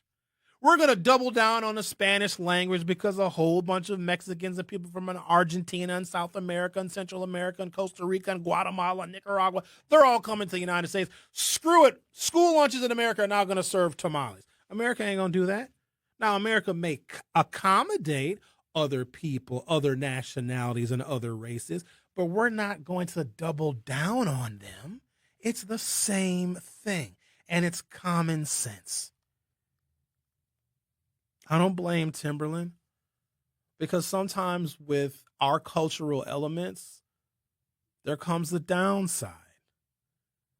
And the two artists that are, I would argue, most responsible, or at least the two artists that Timberland looks at as really elevating their brand in black culture and the black community, are Tupac. Because the videos and the pictures that I have here in this article show Biggie. Everybody in Biggie's crew in this picture right now I'm looking at are wearing Timberlands. There's another picture of Biggie where I think this is in the One More Chance video. He's wearing Timberland boots in that video. And then there's a picture of Tupac in the middle. Now, here's the thing about that. Imagine if Timberland said, you know what, screw it. Let's double down on hip-hop. Let's double down on Tupac and Biggie. Let's make them brand ambassadors. Both of them were murdered. That don't make your brand look good. Think about that. If Timberland said, no, screw it. We're going to go with this urban ethos, and we're going to support rappers, and we're going to feature, our Timberland boots on all these hip hop videos. And the two rappers that are most responsible for Timberland being elevated in black culture have been murdered. That, you know what I mean? That's not a good look. And why would you want to trade your traditional customer of the outdoorsman, the blue collar worker, and the construction worker for hip hop artists? Because sometimes hip hop artists get murdered, and people can say it was Timberland boots that they were wearing when they were murdered. That don't make the brand look good. Sometimes black people are a risk, but we know that as black folks. We sometimes don't take risks on black consumers because black consumers are very, very fickle. We will change our mind on the drop of a hat. Think of anything that was popular even 5 years ago, even 10 years ago that black people just loved. It could be a liquor brand. It could be a clothing brand. What were we doing 10 or 15 years ago? What were we wearing? I bet you we're not still wearing some of that same stuff now. We weren't wearing Balenciaga like that back then. What's the one? Birkin bags. Those are insane. Gold Yard. We wasn't wearing Gold Yard like that 10 to 15 years ago. Mason Margiela shoes that cost $2,000 and they're ugly. We wasn't wearing that stuff. So doubling down on the black consumer is a calculated risk because we will change our mind and go in a different direction in 6 months. Even our music. We don't really make, and some of you will argue with me on this, classic hip-hop doesn't exist anymore. I can play music, and I've been playing music on today's show, some of which is almost 50 years old, that got your heads nodding, and this is 50 years old. It's hip-hop songs that came out last summer that nobody's even listening to anymore. None of this stuff is classic anymore. Nothing is classic. Everything is throwaway. This is a consumer economy. Something will be hot for a single summer. Here, I'm going to give you a better example. I got examples. I like examples. Kendrick Lamar? I forgot all about Kendrick. Kendrick was real hot when he was dissing Drake. Now Drake has a 3-album comeback. But his music is classic. It's probably the best example of classic that we have from this modern era. But it's not going to compare to anything that I play. It's not going to compare to an LL Cool J, a Run DMC, a KRS-One. He may be one day mentioned amongst the greats, but it will never be considered classic like some of the stuff. I could play Africa Bambaataa and Planet Rock and all the other stuff. Even 30 years from now, that stuff is still going to be solidified as some of the best music ever created. Kendrick Lamar won't make it to that status. Of the modern era, he's probably the best that there is, but even right now, I think his star has faded a little bit. But like here, where's the song at? This song right here. Okay. They go crazy for this song right now. Next summer, no one is going to be listening to this because basically this song sucks. I mean, it doesn't suck that bad. But like this is an example of that throwaway music. Like it's hot right now, temporarily. And what's going to happen is people are going to play it, they're going to play it, they're going to play it, they're going to get sick of it, and they're never going to play it ever again. Pink Blush is not going to be listed amongst the classics. But that is the risk that you take with black culture. It is some of it is so here today, gone tomorrow. Some of the black clothing brands that we used to buy, especially in my era, cross colors. Nobody wears cross colors anymore. Nobody wears Fat Farm anymore. Do people still wear Mark Echo? Nope. Do people still wear Nietzsche? They do not. Here today, gone tomorrow. That is the nature of just modern consumerism, but also black culture. So if you have a place like the Garage that says, you know what, let's embrace our black customers and we'll play their music and allow the DJs to play whatever it is, there's a bunch of risks that you are taking, and sometimes those risks are not good business decisions because you are going to get rid of your foundational customers in favor of a customer base that is transient and that also can bring an element of violence. When you are a business owner, and most people that I talk to every single day are not, they're not. You instantaneously become more conservative. You almost become more conservative overnight because you got to be mindful of all of your money, where your money is going, the fees you have to pay, the lawyers you have to hire, and the taxes that are going to be levied on the services and the goods that you provide. You instantaneously become conservative. As a consumer, you can be more liberal. But as a business owner that is risk averse, you have to become more conservative. You want to conserve what you have. You can't take unnecessary risks on something that's not going to pan out. And also as a business owner, you can't think about what's hot right now. Whatever you're doing as a business owner right now, it's got to be hot in 5 years. It's got to be worthwhile in 10 years. Or you have to be able to pivot and get ahead of trends, which is damn near impossible to do. Because some of the stuff that's popular right now, I never could have imagined 20 years ago. Never could have imagined that the things that we are responding to right now and what we are buying right now would even be popular. I look at some of the stuff that I buy on Amazon, I'm just like, what? But I love Amazon, though. You know what I bought yesterday from Amazon? A cordless vacuum. You think I'd have a cordless vacuum? I got tired of having to go to the car wash place, to the gas station, and paying $1.75 in quarters to be able to vacuum out my car. I bought it. I got a cord. I've been going around my house vacuuming everything now because I got a little cordless vacuum for my car. I'll vacuum you if you come to my house and if you look a little dusty. All right, take a break, come back.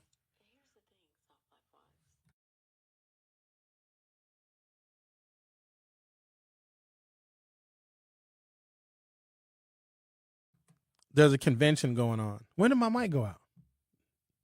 I did? Sorry about that. Getting ahead of myself. So you guys know there's a convention going on at the Baird Center. You know, Milwaukee is a city of conventions, and we love to welcome many people here. I want to tell you who is in town because I noticed something.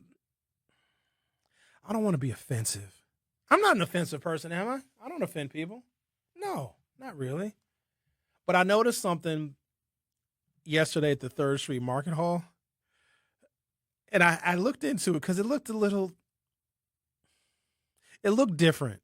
Not bad, but just noticeably different.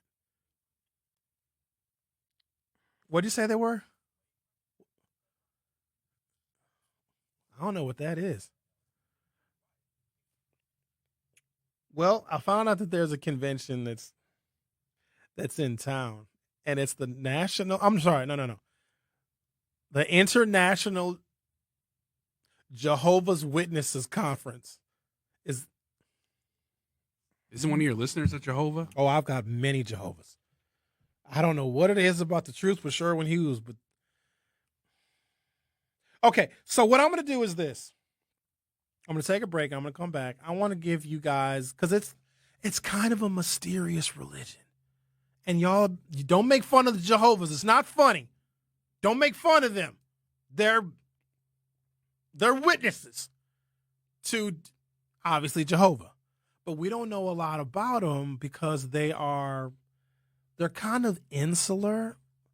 It's a very diverse religion. I come to find that out today. But there's some details about it that I think non-Jehovah's are not aware of. And because they've opted for Milwaukee, and we should be proud that the Jehovah's feel comfortable coming to Milwaukee for their international convention. There's people here, they say, from 18 or 19 different countries. So imagine a Jehovah knocking on your door in a different language. That's diversity right there. So we're going to talk about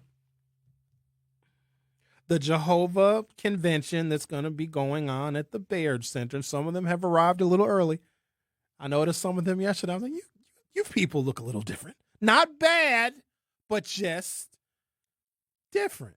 So we're going to talk about the Jehovah's, but also those of you that have been listening to me with consistency may have heard me talk about a woman that I've affectionately nicknamed by her zodiac sign. I call her Scorpio.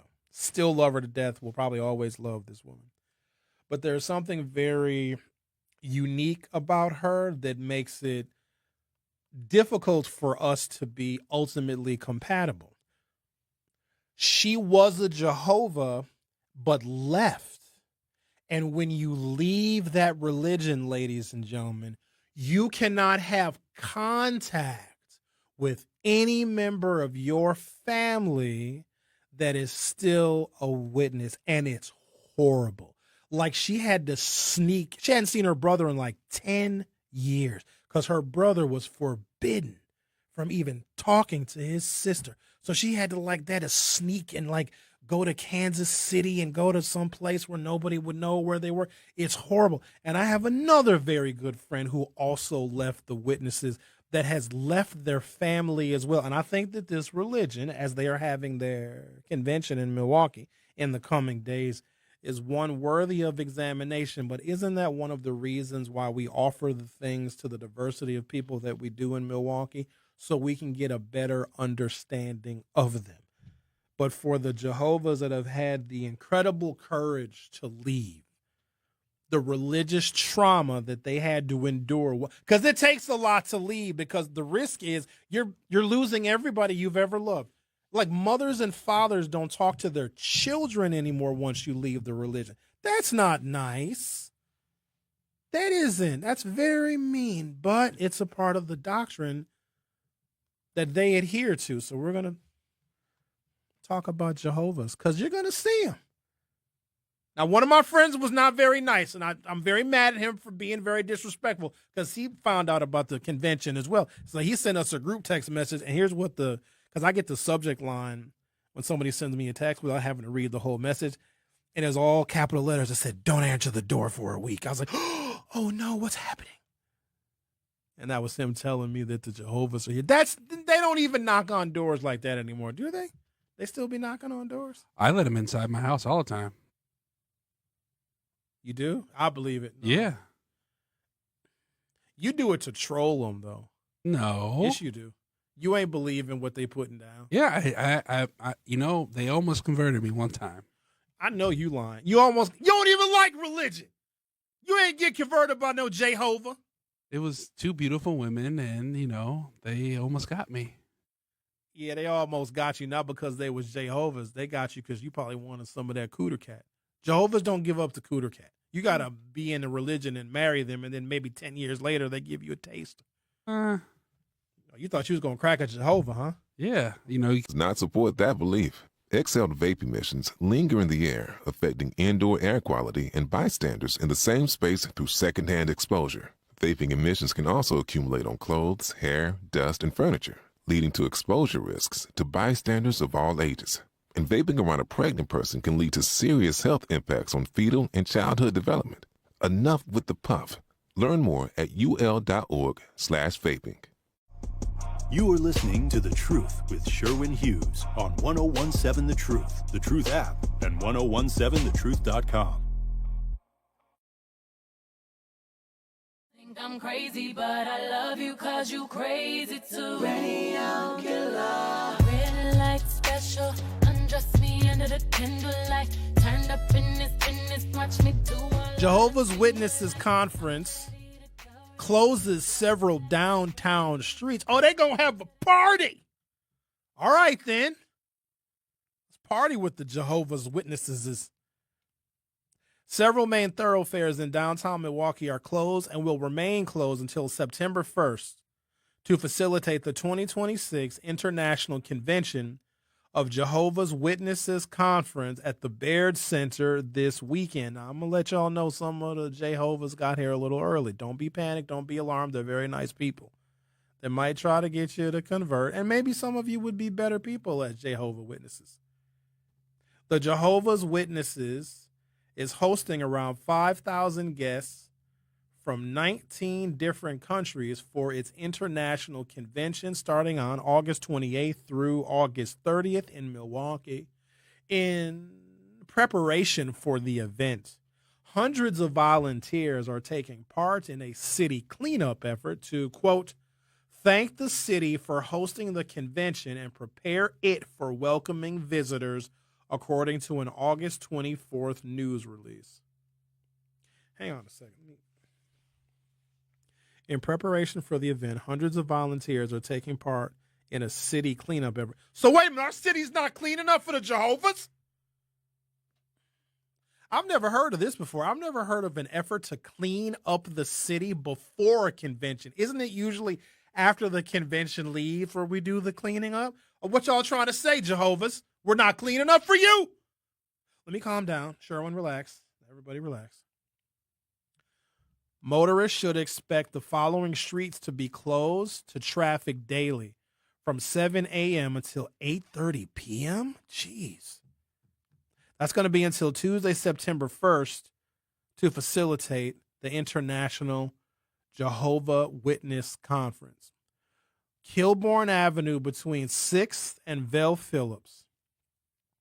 North King Drive between Wisconsin Avenue and Kilbourne. That's in the middle of downtown now. Eastbound West Wells Street between 6th Street and 4th Street, which is Vel Phillips.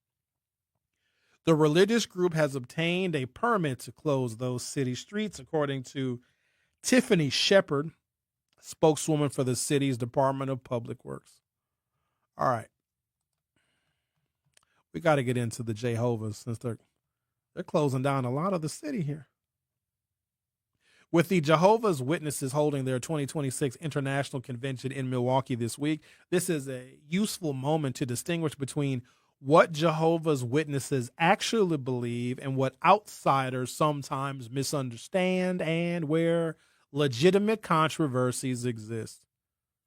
The Wisconsin Center District lists the 2026 Milwaukee International Convention of Jehovah's Witnesses at the Baird Center, and this year's worldwide convention theme is, you ready for their theme this year of the International Conference? Eternal happiness. Whew, that sounds a little scary. Jehovah's Witnesses are a Christian restorationist religious movement that began in America in the late 1800s.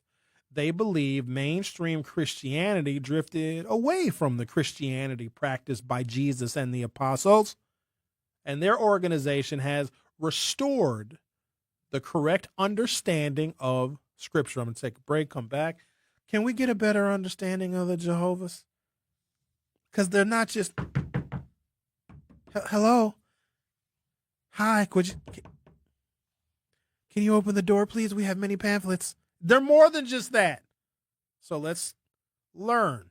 And we are welcoming the Jehovah's as they're having their international conference/convention here in the city of Milwaukee, which is going to close damn near half of downtown. But I'm a little offended that they're having a volunteer cleanup before the convention actually starts. Maybe we should invite them to join the Tory Low cleanup in the spring. See if the Jehovah's want to come back. The Truth with Sherwin Hughes will be back shortly.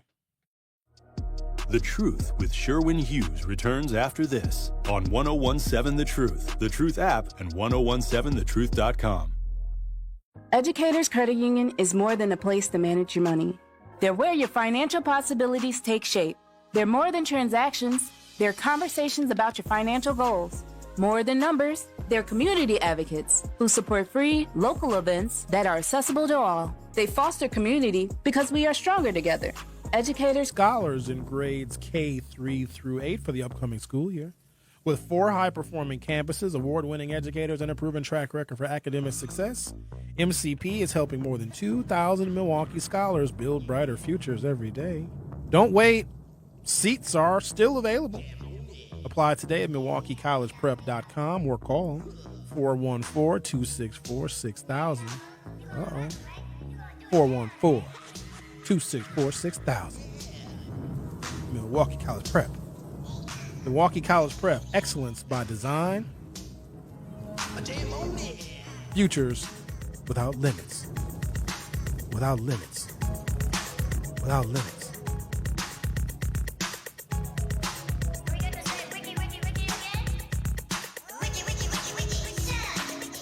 Nobody's going to a nightclub playing this. No way. Nobody's paying money. I think I'm going to get bottle service at the old school hip hop club. Be a bottle of Metamucil. Because you get a little backed up. You need to have fiber as we get older. Selling Metamucil shots. They have a 90s cafe in downtown. Yeah, it ain't the same. It's a bunch of young people. It's not. And it's like, it's the stuff you would hear at like a UW-Madison frat party. You're not going to hear the good stuff. There's not. Because there's no market for it. Because people that are of and from that era, because the places that we went to and the venues that we had, you can't create anything now in this modern era that would even come close to what we had some time ago that has been lost to time. You can't recreate it. You can't. And it wouldn't be worth it. It would be second rate because nothing compares to being alive and being around during that era. It's hard to explain. It was tangibly different. People were different. The attitudes of people were different. The whole culture was different. The outlook was different. There was way more optimism about what black people could become because you got to think in that time, some of our most profound and excellent leaders were being forged in that era. And look where we're at now. It's awful. It's like we're going backwards. Can we talk about the Jehovah's, please? Because they're having their international convention in our fair city of Milwaukee. We love the Jehovah's very much. We love everybody that comes to Milwaukee, and we hope that they spend a lot of money. Did Jehovah's have money? I don't know. I guess we'll find out. Jehovah's are a relatively small but highly organized religion. The denomination currently reports about, oh, that's not small, 9.2 million active members. Oh, worldwide. Maybe that is small. In nearly 120,000 congregations across 241 countries and territories. Jehovah's Witnesses consider themselves Christians, but their Christianity differs substantially from Catholicism, Baptist Christianity, Methodism, and most other Christian traditions. For example, Jehovah's reject the Trinity. They believe Jehovah alone is the Almighty God and Jesus is God's Son, but not God Almighty. They regard the Bible as inspired by God and believe their interpretation represents authentic Christianity. Practices that you all may find, it says unusual here in the article, but let's not say unusual. Practices of Jehovah's that you all may find a little bit different. Are you ready? Here we go. No birthday celebrations. Witnesses generally do not celebrate birthdays. Interestingly, they acknowledge that the Bible never explicitly says do not celebrate birthdays. Instead, they infer the prohibition from biblical accounts and what they regard as the pagan origins of birthday customs. Well, some of you that celebrate birthday month couldn't be a Jehovah. If you celebrate your birthday for a whole month, you are in fact toxic. No one cares. You know what? It's wrong. So when you turn 30, you've ended your 30th year. So you're not turning 30. You're 31. Let me tell you how messed up this is. Xavier, when were you born, if you don't mind me asking?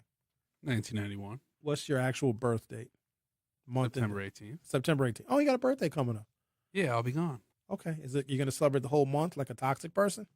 No, I plan on taking a little vacation to Arizona. Ain't nothing wrong with it. Enjoy yourself. You deserve it. September 18th, 1991, right? That was your first birthday.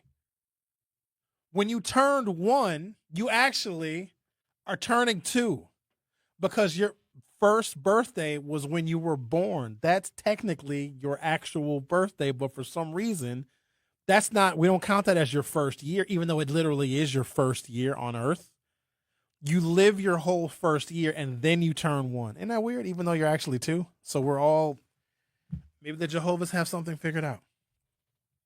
Jehovah's do not celebrate most traditional holidays. Christmas, Easter, and numerous religious and patriotic celebrations are rejected because witnesses believe that they are pagan, nationalistic, and non-biblical. Well, that's exactly what they are. That's why we love them. No patriotic religious-style rituals at all in the Jehovah's beliefs. They do not participate in flag salutes or similar patriotic ceremonies. This is based on religious neutrality rather than hostility toward America. Their position has produced important U.S. Supreme Court religious liberty cases. And we are talking about the details of the Jehovah's Witnesses because I think that they are a people and a religion that is very much misunderstood. I know 2 people, one of which is I have deep, deep affections for, and one is another very good friend that have made the very hard choice to leave the religion. And when they left the religion, their family has excommunicated them. Like they can't see their mothers and their fathers anymore. They can't have regular contact and communication with their siblings and their cousins. It's really, really sad. It's hurtful, but I guess that's what happens when you leave the religion. No participation in war. Witnesses are conscientious objectors and maintain political neutrality. They do not see Christians as belonging to the political struggles of the present world. Aggressive evangelism, the door knocking for which witnesses became famous for, from a belief that Christians have an obligation to actively preach rather than merely attend church. The Pew Research Center found that 76% of active American Jehovah's Witnesses reported sharing their faith at least weekly versus 26% of American Christians overall in the study. The blood transfusion controversy. This is probably the belief with the most serious real-world consequences. Jehovah's Witnesses interpret biblical instructions to, quote, abstain from blood as applying to medical transfusions. Therefore, they traditionally refuse blood transfusions of donated whole blood and major blood components, even when physicians believe transfusion is medically necessary to save life. There was an important change just this year. In March of 2026, the governing body announced that witnesses may now individually decide whether their own blood can be removed, stored later, and returned to them during medical treatment. So they can only give blood to themselves? As someone who's had blood transfusions before, I'll take blood from any of y'all. If I need it, I can't have the doctor saying, Sherwin, your iron is very low. And the only blood that we have is from a white racist. You know what I'd say? Yeah! I don't mind that one bit. In fact, you know what?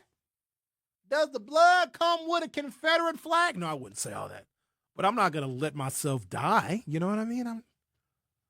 Sherwin, I'm sorry, but we have a biological profile on the person who donated blood. It's the only unit that we have, Sherwin. It's this unit of blood or you're going to die. And the blood came from a transgender man.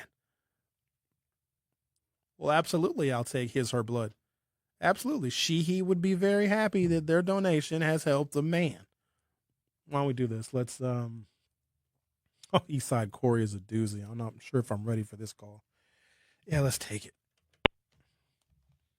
Hi, Eastside Corey. How are you? Eastside Corey going once. Just going once. That's all I have time for. In March 2026, the governing body announced that witnesses may now individually decide whether their own blood can be removed, stored later, and returned to them during medical treatment. The broader prohibition against receiving someone else's donated blood remains. So you have to predict that you may need a blood transfusion one day and have your own blood removed and stored in case you need blood a blood transfusion, and then you can only get your blood. But what if your blood is deficient and that you need someone else's blood? The only blood you can get is your own blood. This creates one of the religion's strongest ethical controversies. What happens when refusing blood may increase the risk of death, particularly when the patient is a baby?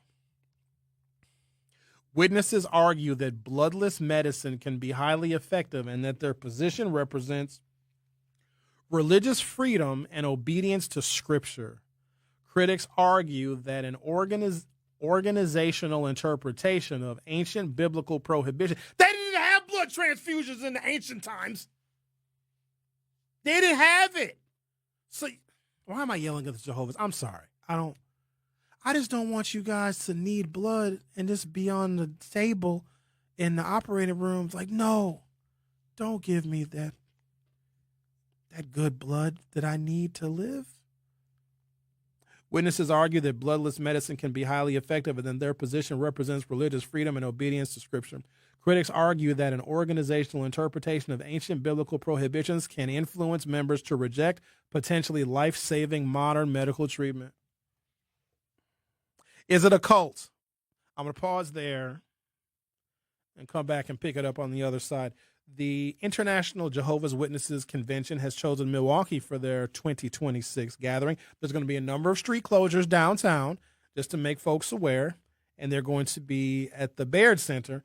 And I noticed that some of them have gotten here a little early because there were several of them walking around the 3rd Street Market Hall yesterday. So I thought this was as good a time as any to talk about a religion that many of us don't really know very many details about. You're listening to The Truth with Sherwin Hughes on 101.7 FM. I'll be right back. The Truth with Sherwin Hughes returns after this on 101.7 The Truth app, and 1017thetruth.com. Life's better with American Family Insurance because we know you love working weekends. If it means working on your dream home, both inside and out.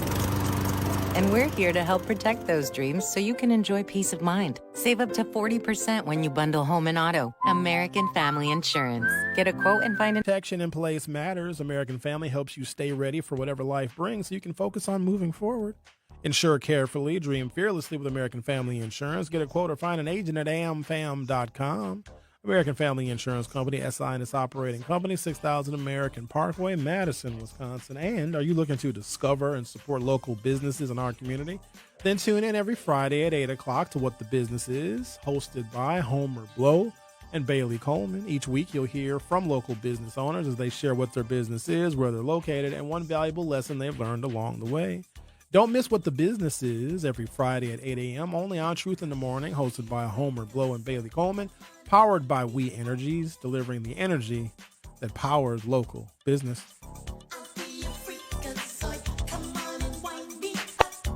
I know Eastside Corey used to be a freakazoid. Hi, Eastside Corey. How are you? Oh, good. Can you hear me okay, sir? I can hear you much better. Thank you. Thank you, sir. I apologize. It's been so long since I've called you that I had to redo my phone so I could, do this. So I forgot about that. This issue is very interesting. I'm glad you're discussing it. The Brady Street thing and also the Jehovah's Witnesses picking Milwaukee of all places. I guess they're probably having a mass transfusion party down at the convention center. I would not be surprised if that was the main element for them gathering together internationally. Kind of vampire-ish if you ask me, but I did see wait, over you by think the they're Comedy having Store. a mass transfusion party? Well, why not?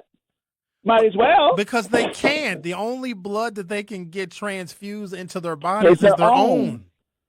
Well, you got to understand that, of course, they're going to market that to their own people. So what I saw yesterday was these two big black, those vans that people, entertainers travel in. And I was wondering, I wonder who's in town, somebody big. But I think it's part of that, convention attitude over by Brady when it meets Water Street, that Comedy Store or whatever it's called, the double-decker place. Do you like stand-up? Only if they're good. well, there's a lot of good comedians out there right now, and I like Gottfried, and I love Chappelle. They're brilliant, continue to be brilliant. And but what's happening? It's very interesting that what is that? Tom Cruise belongs to the what group in what are they called? Scientology. That's even Scientology is related. They have that cult element to them, where if you try to leave, they separate you from your family. Well, that's a no-brainer right there. That's a cult, and that's horrible. You're not supposed and to nowhere say in the that Bible word. does it ever say. That's the C word. What's You're that? not supposed to say the C word. They're not a cult. Why not? Because I can say what I want. All right. Then. It's always not a curse word, right? All right. Fine. If they're listening, this is the vibe they're giving. So come on now. Be what you are. Be what you are, okay? I think they're going to practice and go into neighborhoods and, ding dong, hello. We're the Swedish version of, And that's exactly how they sound when they ding dong, hello. Hello. And then we got the Africans coming, the Jamaican version. I want to meet y'all. Because they're supposed to, the doctrine, have a very limited amount of people that are supposed to be saved during the rapture. It's only like 124 people. Right. So how are y'all going to have the convention? Y'all ain't going to make it. Not all of y'all. That part. But to discriminate, so you're cut off from your family, that part is so heart-wrenching. It is. That's really sad. I agree. Not necessary. But that's how they do it. And I think that's how they encourage people to stay together and stay involved in the religion. They use that as some kind of a threat. Like, hey, if you leave, you're going to leave you're going to leave your whole community. Well, they do it on the internet. It's the same kind of philosophy, the group think. But I'm an individual, and I prefer to make my own choices. And I have a direct relationship with God and Jesus and the Holy Ghost, Hunter. Every day I have my religion with God. My communication has never been better. I don't need to go door to door. I'm a walking, example of how it is to be a kind person, a person of God. But recently, this is a whole other angle why I was calling. I can call you on another day. I got profiled, and it shook me. This has happened 2 weeks ago. It happened at a certain place. I won't name the name. No, but you're going to name it. No, you are going to name. Where'd you get profiled at? Hell yeah, you're going to name it. Okay, well, it was a pharmacy, and it wasn't Walgreens. CVS. Yeah. Okay, you're walking around CVS, just being your normal, happy self. Yay. I was a little extra, but I wasn't. I had my headphones on. You were extra?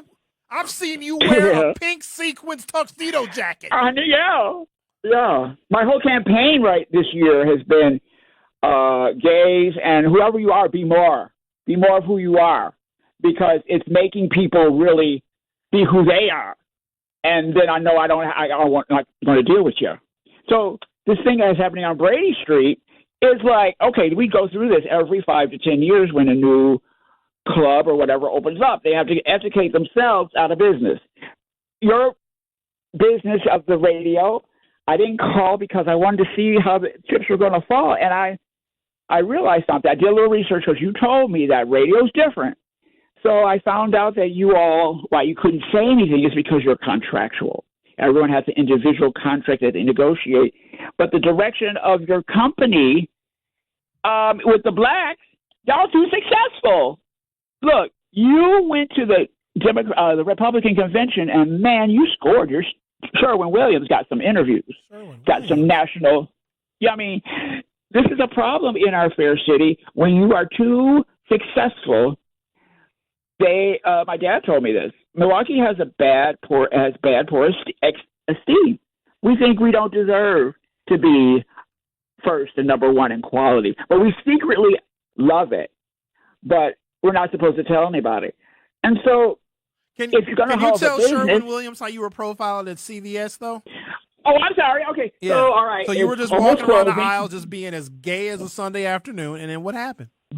It was almost closing time, and so I had to buy a few items, and I had my headphones on, and an assistant manager young man. Were you came up to dancing? me. No. Okay. Nope, I was shopping All right. because I knew that. And I thought he was coming up to tell me we're getting ready to close. Can you wrap it up? So I took my headphones off, and he says to me, I know you, and I've seen you before, and you steal. I was like, what? Now, I used to be a teacher, and so sometimes I have former students come up to me and say, hey, well, Mr. Corey. And I'm like, I don't recognize him because it's been a long time. This young man looked mixed to me. He looked like he was half of something else. He had he had a nice look. But he said it in his voice like, I was like, excuse me, what did you just say? He's like, I've seen you steal before. I'm like, I had a big floppy hat on. I said, I took my hat off. I said, are you sure it's me? And he said, yeah. I was like, well, I don't know what to say right now. I intend to pay for my items. So I'm going to go over in this aisle and I'm going to check out. Why don't you watch me? And he said, no, I don't have to do that. I was like, then I got mad. Well, Corey, I only got 10 seconds left in my show. Okay. Can you land the plane? All right. I don't know. When I got to the register, I made a scene. I had a scene. And I said to the lady that checked me out, I said, that young man over there says I steal. I want to see the proof. You don't have any proof? Then don't do that to paying customers. Well, thank you. And We've got to leave it there because my radio show is over. Baby. All right, then. Corey